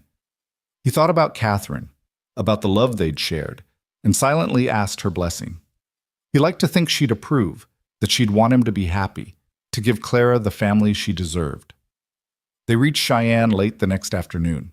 The city was a revelation to Clara, who pressed against Samuel's side as they drove down the bustling main street. Buildings rose 2 and 3 stories high, painted and proper. People crowded the wooden sidewalks. Signs advertised everything from dry goods to legal services to medical care. "It's so big," Clara breathed. "So many people." "Wait until you see Denver," Samuel said with a smile. "Makes Cheyenne look like a village." They checked into the Inner Ocean Hotel, a respectable establishment that didn't bat an eye at their request for 2 adjoining rooms. Once settled, Samuel went in search of someone who could perform a marriage ceremony quickly. A helpful clerk at the courthouse directed him to Judge Franklin Wheeler, who maintained offices on the 2nd floor. Judge Wheeler was a portly man in his 60s with shrewd eyes and a kind smile. He listened to Samuel's request without interruption, then leaned back in his chair. "You want to get married tomorrow?" "Yes, sir. Is that possible?" "It's possible." "Unusual, but possible." "Might I ask the reason for the rush?" Samuel considered lying, then decided against it. Something about Wheeler's demeanor suggested he'd appreciate honesty. "I've taken in a child, Your Honor, an orphan I found abandoned on the prairie. The marshal came by, and the Children's Aid Society is interested. I told him I was engaged to be married, which makes me a more suitable guardian. Now I need to make that true before someone comes to check." Wheeler's eyebrows rose. "So this is a marriage of convenience? For the child's sake?" "It started that way," Samuel admitted. "But Maria, my intended, she's been my housekeeper for 10 years. She's a good woman, and she loves the child. We both do. This might have started as a practical arrangement, but it's more than that now." "And does this woman know you're marrying her primarily to keep custody of a child?" "It was her idea, Your Honor. She offered herself as a solution. She loves the girl like her own." Wheeler studied him for a long moment. "Mr. Holt, I've been a judge for 30 years. I've seen all kinds of marriages. Love matches that ended in murder, arranged marriages that grew into deep partnerships, everything in between. The law cares about legality, but I care about intention. Tell me true. Will you be a good husband to this woman? Will you honor and respect her?" "I will." "Will you provide for the child, keep her safe, give her a good home?" "With my life." Wheeler nodded slowly. "Then I'll marry you tomorrow afternoon, 2 o'clock, here in my chambers. Bring your lady and the child. And Mr. Holt, try to build something real with this woman. Life's too short for half measures." Samuel returned to the hotel feeling lighter than he had in days. He found Maria and Clara in their room, Clara wearing a new dress Maria had purchased from a shop downstairs. "Look, Papa!" Clara spun in a circle, the blue cotton swirling around her legs. "Miss Maria bought it for tomorrow, for the wedding." "You look beautiful, sweetheart." He turned to Maria. "Did you get something for yourself?" "I have my Sunday dress. It will be fine. Humor me. Buy yourself something new, a wedding dress, or as close as you can find, please." Maria looked surprised, then pleased. "You do not have to." "I want to. You deserve to feel special tomorrow." After Clara was asleep that night, Samuel and Maria sat in the hotel's small lobby, sharing coffee and watching the street outside. The city was still alive with activity even after dark, saloons spilling light and noise onto the boardwalks. "Are you having second thoughts?" Maria asked quietly. "No. Are you?" "No. I simply wanted to be certain you were not feeling pressured." "Maria, if anything, I'm grateful. You're giving Clara security, giving us both a family. That's not nothing. It is also not a love match. I want to be clear about expectations, Samuel. I do not expect you to suddenly fall madly in love with me, but I hope we can build something good together. Partnership, respect, perhaps affection. We have affection already. The rest will come, or it won't. Either way, we'll make this work. For Clara." "For Clara," Maria agreed, "and perhaps in time for us too." The next morning dawned clear and beautiful. Maria disappeared early to pick up the dress she'd ordered, leaving Samuel to take Clara to breakfast. They found a small restaurant near the hotel, and Clara attacked her pancakes with enthusiasm. "Papa, are you nervous about marrying Miss Maria?"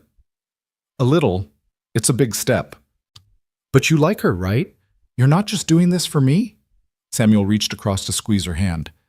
"I'm doing it partly for you, yes, but also because Maria is a wonderful woman who deserves to be more than just a housekeeper.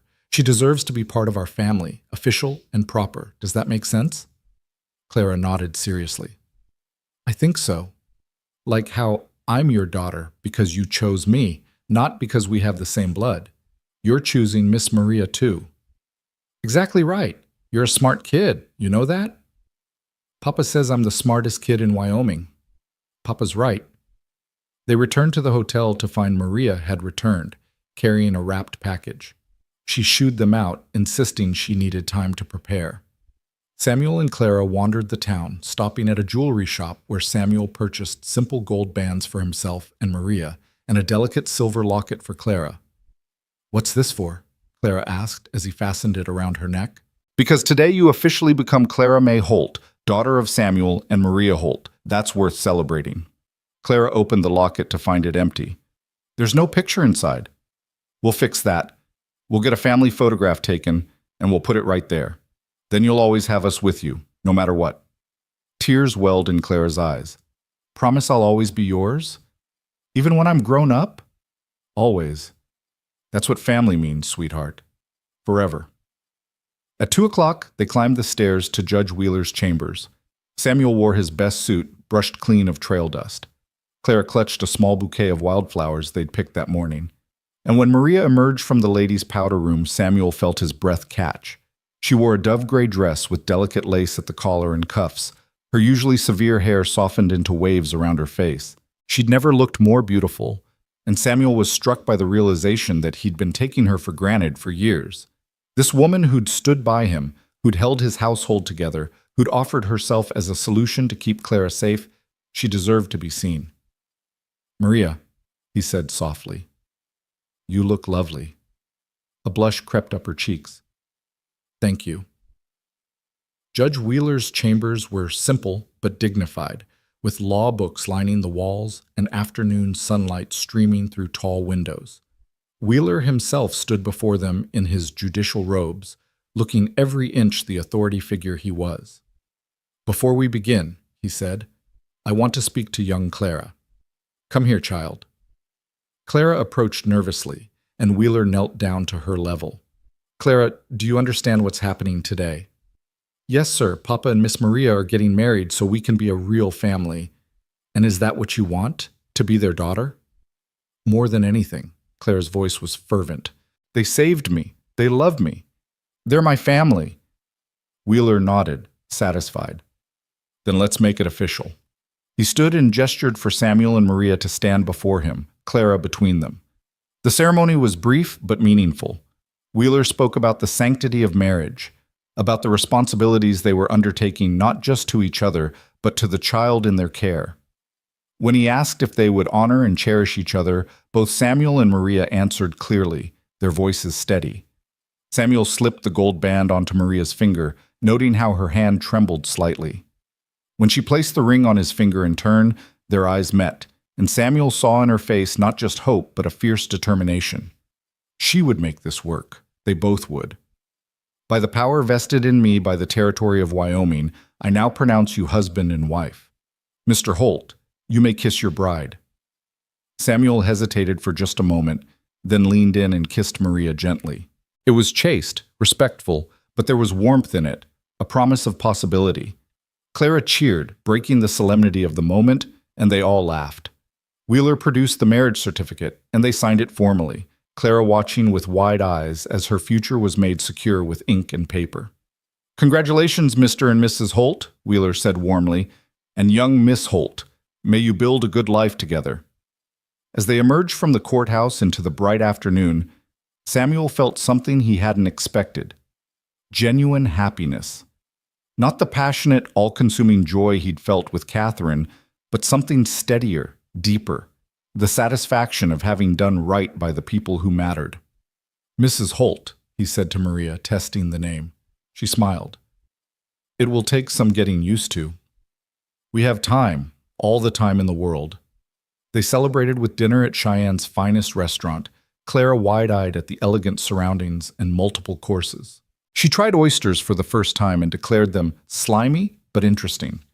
Samuel and Maria shared amused glances across the table, the awkwardness of new marriage beginning to ease into something more comfortable. That night, back at the hotel, there was a moment of awkwardness as they stood in the hallway between their adjoining rooms. They were married now, legally and officially. The expectations had changed. "I'll take the other room," Samuel said quietly, not wanting to presume. "Unless, perhaps we take things slowly," Maria said, her cheeks flushed. "We have Clara to think about." and we are both tired from the journey and the emotions of the day. But Samuel, thank you for treating this seriously, for giving me a real wedding, a real ceremony. It mattered. You deserved it. You deserve more than I've given you. Then give it to me in time. We have the rest of our lives to figure this out." She kissed his cheek, then slipped into her room where Clara was already asleep. Samuel stood in the hallway for a moment, touching his wedding ring with wonder. He was married. He had a daughter. He had a family again. The journey back to the ranch was lighter somehow, filled with Clara's chatter and plans for the future. She wanted to learn to rope cattle, to help with the spring roundup, to read every book in the library twice. Samuel and Maria listened indulgently, occasionally exchanging glances that spoke of shared affection for this child they'd both chosen to love.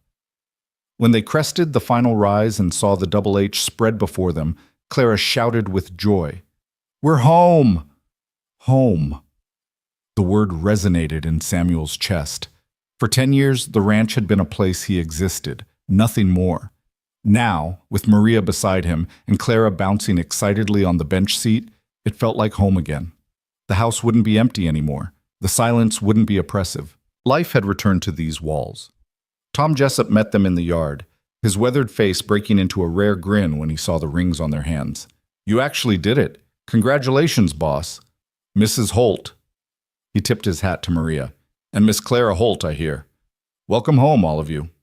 The ranch hands had clearly been informed because they'd hung a makeshift banner over the barn door. "Congratulations, Holt family." Clara squealed with delight, and even Maria's eyes grew misty at the gesture. That evening, after Clara was asleep in her room, their room, in the house that was now legally their family home, Samuel found Maria on the back porch, staring out at the darkening prairie. "Thinking about something?" he asked, joining her.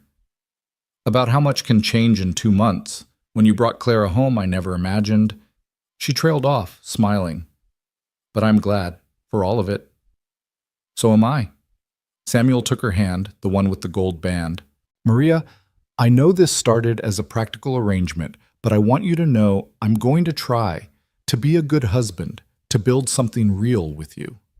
That is all I ask, time and effort. The rest will come or it will not. But we will face it together." They stood in comfortable silence, watching the stars emerge one by one over the Wyoming sky. Somewhere in the house, Clara slept safely, dreaming of horses and books and family. And Samuel Holt, the wealthiest rancher in 3 counties, finally felt like the richest man alive. The first challenge to their new family arrangement came exactly 2 weeks after they returned from Cheyenne. Samuel was working with the horses in the main corral when Tom Jessup came running from the house, his expression dark as a thundercloud. "Boss, you better come quick. There's trouble." Samuel's blood ran cold. "Clara?" "She's fine. She's with Maria. But there's people at the front door and they ain't friendly. Woman with a badge and a hard-looking man. They're asking for the orphan girl." Samuel didn't run. Running would show fear, and he couldn't afford to show weakness now. But he walked fast, his jaw set and his hands clenched at his sides. When he reached the front porch, he found Maria standing in the doorway like a sentinel, Clara clutched protectively against her side. A stern-faced woman in a severe black dress stood on the bottom porch step, a leather portfolio under her arm. Beside her was a large man with cold eyes and a deputy's badge pinned to his vest. The woman spoke first, her voice clipped and officious. "Mr. Samuel Holt? That's me. I'm Miss Harriet Wilkes from the Children's Aid Society. This is Deputy Frank Garrison. We're here regarding the minor child Clara May Benton, who we understand is residing on these premises." Samuel felt Maria tense beside him. "Clara May Holt," he corrected, his voice hard. "My daughter. And yes, she lives here. This is her home." Miss Wilkes's lips thinned. "Mr. Holt, the Society has been conducting an investigation into the circumstances of this child's placement. We have some concerns." "What kind of concerns?" "For starters, there's no legal adoption paperwork on file with the territory. Second, we've received information that you are an unmarried man living alone with a young girl, a situation that is at best highly irregular and at worst potentially dangerous for the child." Samuel's fury ignited, but he kept his voice level. Your information is out of date, Miss Wilkes. I got married 2 weeks ago. To my wife, Maria. He gestured to Maria, who lifted her left hand to display her wedding ring. Miss Wilkes faltered, but only for a moment.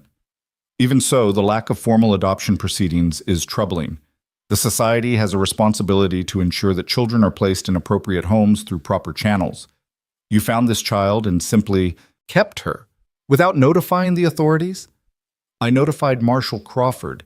He came, he investigated, he approved. Marshal Crawford exceeded his authority. Placement of orphan children falls under the purview of the society, not local law enforcement. Miss Wilkes consulted her portfolio. Furthermore, we've received a petition from Mrs. Martha Blake, the child's legal stepmother, requesting that Clara be returned to her custody. The name hit Samuel like a fist. Martha, the woman who'd abandoned Clara to die, was now claiming she wanted her back? Clara made a small, terrified sound and pressed harder against Maria. No, she whispered. No, no, no, Papa, don't let them take me. Please don't let them take me. Samuel moved to stand in front of his wife and daughter, his body a barrier between them and the intruders. That woman forfeited any right to Clara when she left her on the prairie to die. I have a statement from Clara herself describing what happened. Martha Benton abandoned her own stepdaughter. She should be arrested, not rewarded with custody. Mrs. Blake claims the child ran away, Miss Wilkes countered, that she was a difficult, disobedient girl who fled during a stop on the trail. Mrs. Blake and her new husband have been searching for her ever since. That's a damn lie! The words burst from Clara, shocking everyone. She told me to get out. She said I was dead weight. She drove away and left me with nothing. Clara, Maria said softly, her hand on the girl's shoulder. Let Papa handle this. But Clara shook her head fiercely, tears streaming down her face. No, they can't take me back to her. She hit me. She starved me. She hated me. I'll die before I go back. Miss Wilkes's expression softened slightly at Clara's obvious terror, but her voice remained firm. Child, I understand you've formed an attachment to Mr. Holt, but the law is clear. Blood relatives have first claim, and Mrs. Blake is your legal guardian as your late father's widow. Over my dead body, Samuel said quietly, and there was something in his voice that made Deputy Garrison's hand drift toward his gun. You want my daughter, you'll have to go through me. And Miss Wilkes? I strongly suggest you investigate Martha Blake before you hand any child over to her. Talk to the wagon master who expelled her from the train. Talk to the other families who traveled with them. They'll tell you what kind of woman she is. Mr. Holt, threats will not help your case. That wasn't a threat. That was a promise. Clara is my daughter, legally adopted through common law rights and sealed by my marriage. She bears my name now. This is her home. And if you try to take her, I will fight you with every legal resource I have. I'll take this to the territorial governor if I must. I'll take it to Washington, D.C., but you will not take my child. Miss Wilkes stared at him, clearly not accustomed to such resistance. Mr. Holt, I'm trying to do what's best for the child, then do it by protecting her from the woman who tried to kill her, not by handing her back to her abuser. The standoff stretched taut as a wire. Deputy Garrison looked uncomfortable, his hand still near his weapon. Miss Wilkes's face was unreadable, but Samuel could see the calculation in her eyes. She'd come expecting an easy retrieval. Instead, she'd found a family prepared to fight. Finally, she spoke. I will need to conduct interviews with the child, with you, with Mrs. Holt. I will need to inspect the home, review your finances, and verify the circumstances of your marriage. Fine. Interview whoever you want. But Clara stays here while you do it. She doesn't leave this property. Mr. Holt, not negotiable. You want to investigate, investigate. But my daughter sleeps in her own bed, in her own home, until you can legally prove that she shouldn't. Can you do that, Miss Wilkes? Can you show me paperwork signed by a judge that gives you the right to remove her? Miss Wilkes's silence was answer enough. I'll return tomorrow to begin the interviews. Deputy Garrison will remain here to ensure the child isn't moved or hidden. The hell he will, Maria said, her voice sharp. This was the first time she'd spoken, and everyone turned to look at her. You will not put an armed man in my home to intimidate my family. If you want supervision, I'm sure Judge Wheeler in Cheyenne would be happy to appoint someone appropriate. But this man, she gestured at Garrison, does not stay. Miss Wilkes opened her mouth to argue, then seemed to think better of it. Very well, but I'm posting a man in town. If the child disappears, Mr. Holt, I'll have you arrested for kidnapping. Do we understand each other? Perfectly. They left, and Samuel watched until they disappeared down the road. Only then did he allow himself to shake. Maria took his arm, steadying him while Clara sobbed against his chest. Papa, don't let her take me back, please, Papa. I can't go back. You won't. I promise you, sweetheart. I will not let that happen. Samuel looked at Maria over Clara's head and saw his own fear reflected in her eyes. They'd won this battle, but the war was far from over. That night, Clara refused to sleep in her own room. She clung to Maria with a desperation that broke Samuel's heart, terrified that if she closed her eyes, she'd wake up to find herself back with Martha. Eventually, Maria made up a pallet on the floor of their bedroom, and Clara curled up there with her ragged doll, finally drifting into an exhausted sleep. Samuel stood at the window, staring out at the dark prairie, his mind racing. They needed help, real help, and they needed it fast.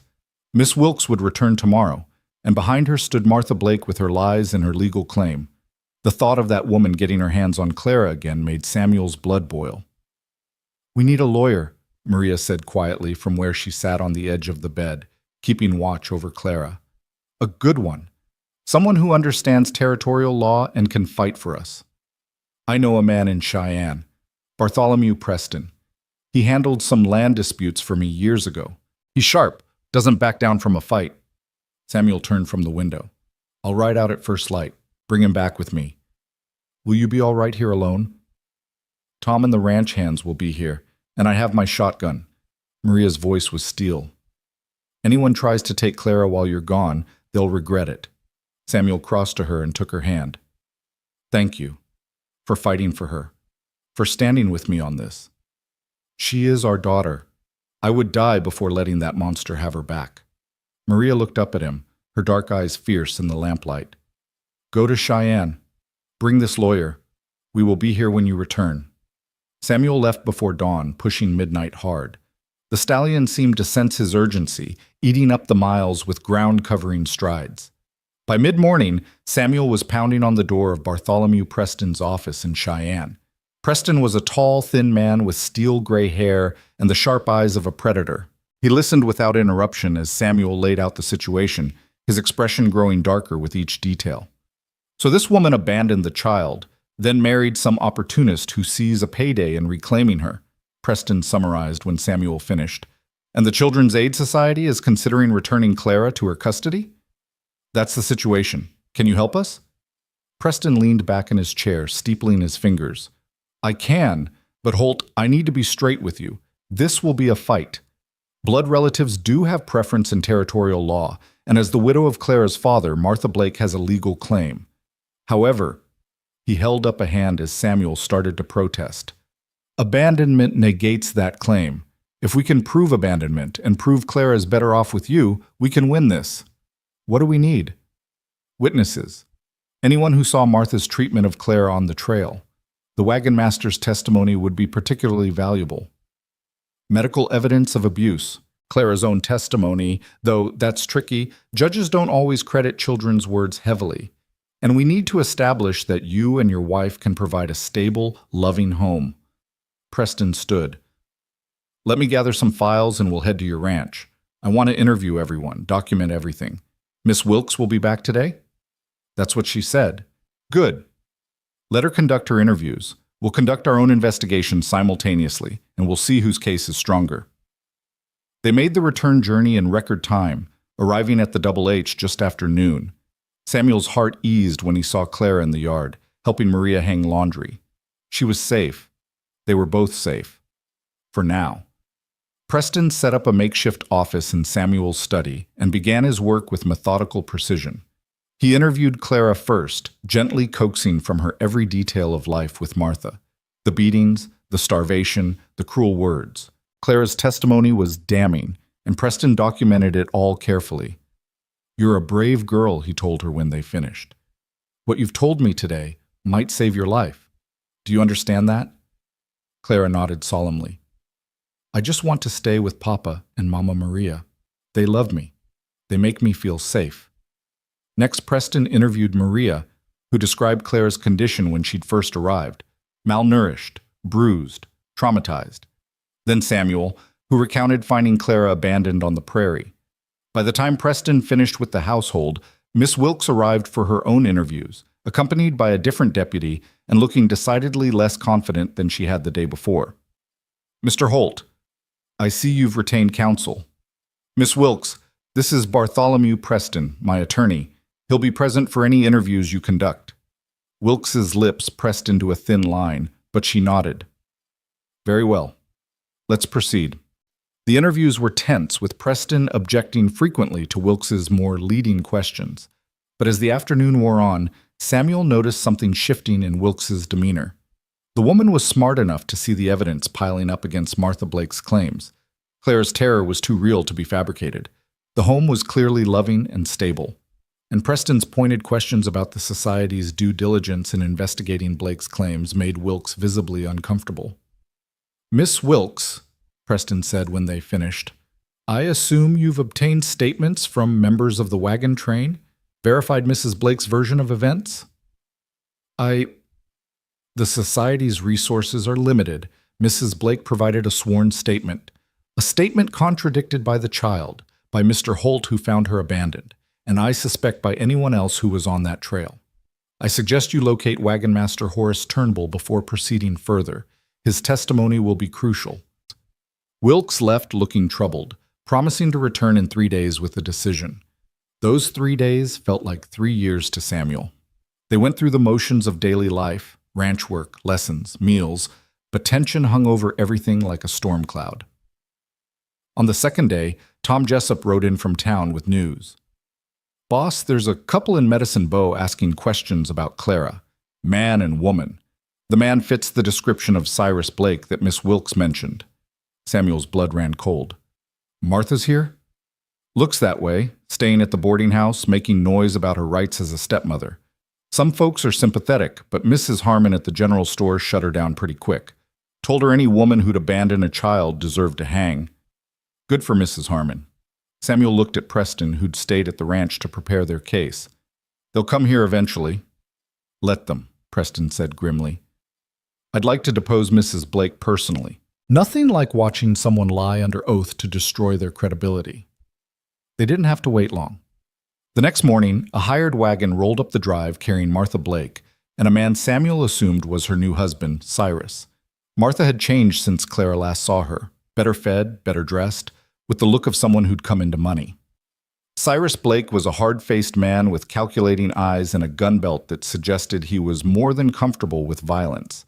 Samuel met them on the porch, Preston beside him. Maria had taken Clara inside, barricading the door. Samuel could see ranch hands strategically positioned around the yard, rifles within easy reach. Tom Jessup stood near the barn, his hand resting casually on his gun. "Mr. Holt?" Martha's voice was syrupy sweet, nothing like the harsh tone Clara had described. "I'm Martha Blake. I believe you have my stepdaughter?" "I have my daughter, Clara May Holt. What I don't have is any interest in speaking with you." Martha's smile didn't waver. "Now, Mr. Holt, I understand there's been some confusion. Clara ran away while we were traveling, and I've been searching for her ever since. I'm so grateful you kept her safe, but it's time for her to come home with me now." "She is home." "Mr. Holt, I'm Clara's legal guardian. Her father entrusted her to my care before he died. The law is on my side." Preston stepped forward. "Mrs. Blake, I'm Mr. Holt's attorney. I'd be interested to hear your account of how Clara came to be separated from you, under oath, of course." Something flickered in Martha's eyes: fear, calculation, anger. "I don't need to explain anything to you. That girl is mine by law, and I want her returned." "That girl has a name," Samuel said quietly, his rage barely controlled, "and she's not yours. You forfeited any claim to her when you drove away and left her to die on the prairie. That's a lie. She ran off." "Prove it. Provide one witness who saw her run. One piece of evidence that supports your story. Because I have plenty of evidence that proves mine. I have Clara's testimony. I have my own witness account of finding her abandoned. And I will track down every person on that wagon train who saw how you treated her." Cyrus Blake spoke for the first time, his voice a low growl. You calling my wife a liar? I'm calling her a child abuser and attempted murderer. If that makes her a liar too, so be it. Cyrus's hand moved toward his gun, but suddenly the yard was full of motion. Tom and the ranch hands raised their rifles in perfect synchronization, every barrel trained on Cyrus. The man froze, his hand hovering over his weapon. I wouldn't, Tom said conversationally. You're outnumbered, outgunned, and on private property. Pull that weapon and you won't live to regret it. This ain't over, Cyrus snarled. We got legal rights. Then pursue them legally, Preston interrupted. Through the courts, with evidence and testimony. But if you set foot on this property again without a court order, you'll be arrested for trespassing. And if you threaten Mr. Holt or his family again, I'll personally ensure you're charged with assault. Are we clear?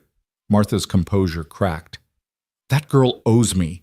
Her father's death left me with nothing. No money, no prospects, nothing. The least she can do is earn her keep. The admission hung in the air like a death knell. Preston smiled slowly. Thank you, Mrs. Blake. That statement will be very useful in court. Martha's face went white as she realized what she'd said. Cyrus grabbed her arm and hauled her back toward the wagon. Shut up, woman. You've said enough. They left in a cloud of dust and fury, but Samuel knew they'd be back. People that desperate, that determined, didn't give up easily. Inside the house, Samuel found Clara pressed against Maria's side, trembling. Is she gone? She's gone, sweetheart, and she won't get you, I promise. She sounded different, nicer, but I heard what she said at the end, about me earning my keep. Clara looked up at him with ancient eyes. She wants to use me, doesn't she?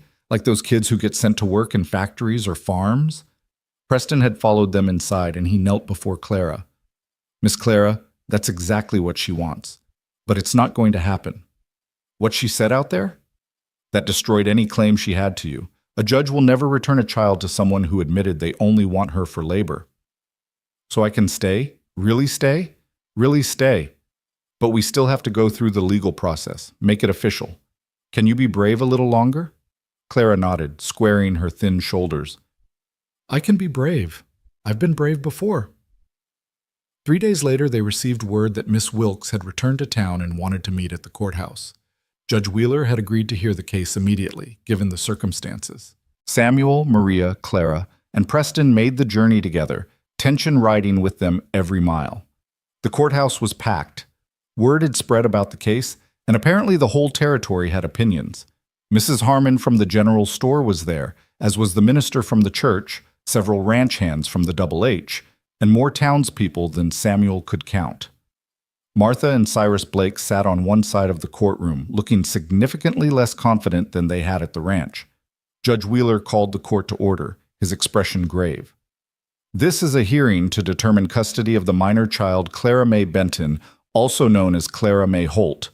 I've reviewed the preliminary statements and evidence. Miss Wilkes, you wish to address the court? Wilkes stood, and to Samuel's surprise, she didn't argue for Martha's claim. Your Honor, after conducting a thorough investigation, the Children's Aid Society withdraws its support for Mrs. Blake's petition. We've obtained testimony from Wagon Master Horace Turnbull, who confirmed that Mrs. Blake claimed the child was ill, as a pretense to separate from the wagon train. We've also spoken with 3 families who traveled with them, all of whom reported witnessing Mrs. Blake's verbal and physical abuse of the child. Furthermore, Mrs. Blake's own statements to Mr. Holt and his attorney suggest her interest in the child is financial rather than maternal. Martha jumped to her feet. That's not true. I love Clara. I've been searching for her. Mrs. Blake, you'll have your chance to speak, Wheeler said sternly. Sit down. Preston stood. Your Honor, I'd like to call Clara May Holt to testify. Clara walked to the witness stand with Maria beside her for support. Preston questioned her gently, letting her tell her story in her own words. The courtroom was utterly silent as Clara described life with Martha, the beatings, the starvation, the day Martha drove away and left her on the prairie. Clara, Preston asked softly, if the court returned you to Mrs. Blake, what would happen? I'd die, Clara said simply. Maybe not right away, but eventually. She doesn't want me. She never did. She'd work me until I broke or she'd abandon me again. I know it. And if you stayed with Samuel and Maria Holt? Clara's face transformed, lit from within. Then I'd have a family. I'd have parents who love me and want me. I'd have a home where I'm safe. I'd have a future. She looked directly at Judge Wheeler. Please, sir, please let me stay with my papa and mama. They chose me when no one else wanted me. That means something, doesn't it? Wheeler's eyes were suspiciously bright. It means everything, child. Mr. Preston, call your next witness. Samuel testified about finding Clara, about the state she was in, about the home they'd built together. Maria spoke about Clara's progress, her intelligence, her resilience. Tom Jessup described the day Clara arrived and the transformation he'd witnessed. Even Mrs. Harmon testified about seeing Clara in town, noting how healthy and happy she appeared. Finally, Preston called Martha Blake to the stand. Under oath, Martha's story fell apart. Preston picked it apart with surgical precision, highlighting contradictions, pressing on inconsistencies. When he asked directly if she'd abandoned Clara, Martha tried to maintain her lies, but her earlier admission to Samuel haunted her. Mrs. Blake, you told Mr. Holt, and I quote, "That girl owes me. The least she can do is earn her keep. Is that correct?" Martha's lawyer objected, but Preston had witnesses. Tom Jessup and 2 ranch hands had heard the statement. Martha's face flushed with anger and humiliation. I was upset. I didn't mean... You meant exactly what you said. You see Clara as a commodity, a source of labor or profit, not as a child who needs love and protection. That's not... Martha's composure shattered completely. Fine, yes, I left her. She was eating my food, using my supplies, and giving me nothing in return. Her father died and left me with nothing but debts and his brat. What was I supposed to do? The courtroom erupted. Wheeler had to bang his gavel repeatedly to restore order.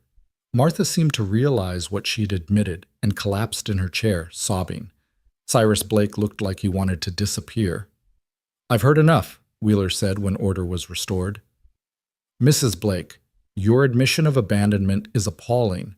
You left a vulnerable child to die in the wilderness because you viewed her as a financial burden. That alone disqualifies you from custody. But your subsequent attempt to reclaim her for financial exploitation makes you unfit to be near any child, let alone one you've already abused. Your Honor, Martha's lawyer tried to intervene, but Wheeler cut him off. I'm not finished. Mr. Holt, Mrs. Holt approached the bench. Samuel and Maria stood together, Samuel's arm around his wife's waist. Wheeler looked at them thoughtfully. I've presided over a lot of custody cases in my years on the bench. I've seen children treated as property, as servants, as inconveniences. What I haven't seen often enough is what I see here. 2 people who chose a child not for what she could do for them, but simply because she needed them. You've provided Clara with a loving home, stability, education, and most importantly, safety. Your marriage may have started as a practical arrangement, but anyone with eyes can see it's become something real. You're a family in the truest sense. He picked up his gavel. Therefore, I'm terminating all parental rights of Martha Blake regarding the minor child Clara May Benton. Furthermore, I'm granting full adoption rights to Samuel and Maria Holt. Clara May Holt is legally and permanently their daughter. This decision is final and binding. The gavel came down with a crack that echoed through the courthouse. For a moment, there was absolute silence. Then the room exploded with applause and cheers. Clara burst into tears and ran to Samuel and Maria, who caught her in their arms and held her tight. Is it real? Clara sobbed. Is it really over? She can't take me back? It's real, sweetheart, Samuel said, his own voice choked with emotion. You're ours. Forever. Legally, officially, completely ours. Martha Blake was still sobbing at her table, but Samuel felt no pity for her. She'd made her choices, and now she'd live with the consequences. Wheeler was already instructing the bailiff to ensure the Blakes left town and stayed away from the Holts. Outside the courthouse, well-wishers surrounded them. Mrs. Harmon pressed a bag of candy into Clara's hands. The minister offered his congratulations. Even Miss Wilkes approached, looking contrite. Mr. Holt, I apologize for how this began. The society tries to protect children, but sometimes we get it wrong. I'm glad we got it right in the end. So am I, Miss Wilkes. So am I. The journey home was joyous. Clara chattering nonstop about being officially adopted, about her name being Clara May Holt forever and ever. When they crested the final rise and saw the double H spread before them, Samuel felt something settle in his chest. This was home. This was family. This was everything he'd thought he'd lost forever. That night, after Clara was asleep, Samuel found Maria on the back porch, where she so often went to think. He joined her, taking her hand in his. "Thank you," he said simply. "For what?" "For offering to marry me. For loving Clara. For fighting for our family. For being exactly who you are." Maria smiled, squeezing his hand. "You don't need to thank me for loving them. It was the easiest thing I've ever done." "Them?" "Clara. And you." She turned to face him fully. "I know this marriage began as a practical arrangement, Samuel, but somewhere along the way it became real for me. You don't have to feel the same." Samuel kissed her, cutting off her words. It was deeper than their first kiss, full of promise and possibility. When he pulled back, Maria's eyes were wide. "I do feel the same," he said quietly. "It snuck up on me, but it's there. Respect, affection, maybe even love. Catherine will always be part of my past, but Maria, you're my future. You and Clara both." Tears spilled down Maria's cheeks, but she was smiling. "Then we are truly a family, in every way." "In every way," Samuel agreed. The years that followed were good ones. Clara grew from a frightened 8-year-old into a confident young woman, educated and capable. She did learn to rope cattle, did help with the spring roundups, and did read every book in the library twice. She also developed a gift for working with horses, becoming one of the best riders in the territory. Samuel and Maria's partnership deepened into genuine love, the kind that's built on mutual respect and shared purpose. They added to the library, expanded the ranch, and became pillars of the growing community. When a new school was built in Medicine Bow, Samuel donated the land and materials. Maria served on the school board, ensuring every child in the territory had access to education. On Clara's 13th birthday, Samuel took her riding to the ridge where he'd first seen her through his spyglass. They sat on their horses, looking out over the vast prairie. "Do you ever think about that day?" Clara asked. "When you found me?" "Every day. It was the day my life started again." "Mine too." Clara touched the locket around her neck, the one Samuel had given her years ago. Inside was a photograph from her adoption day. Samuel, Maria, and Clara, all smiling, all together. "I used to wonder why Mama died, why Papa died, why Martha was so cruel. It all seemed so unfair. It was unfair. But if none of that had happened, I wouldn't have ended up here, with you and Mama Maria. I wouldn't have this life, this family. So maybe—" She paused, searching for words. "Maybe the bad things happened so the good things could happen too." Samuel thought about Catherine and baby Thomas, about the decade of grief and loneliness he'd endured, about how finding Clara had cracked open his heart and let life back in, about how Maria's patient love had healed wounds he'd thought would never close. "Maybe you're right, sweetheart. Maybe you're right." They rode back to the ranch together as the sun began to set, painting the sky in shades of gold and crimson. Below them, the lights of the Double H glowed warm and welcoming.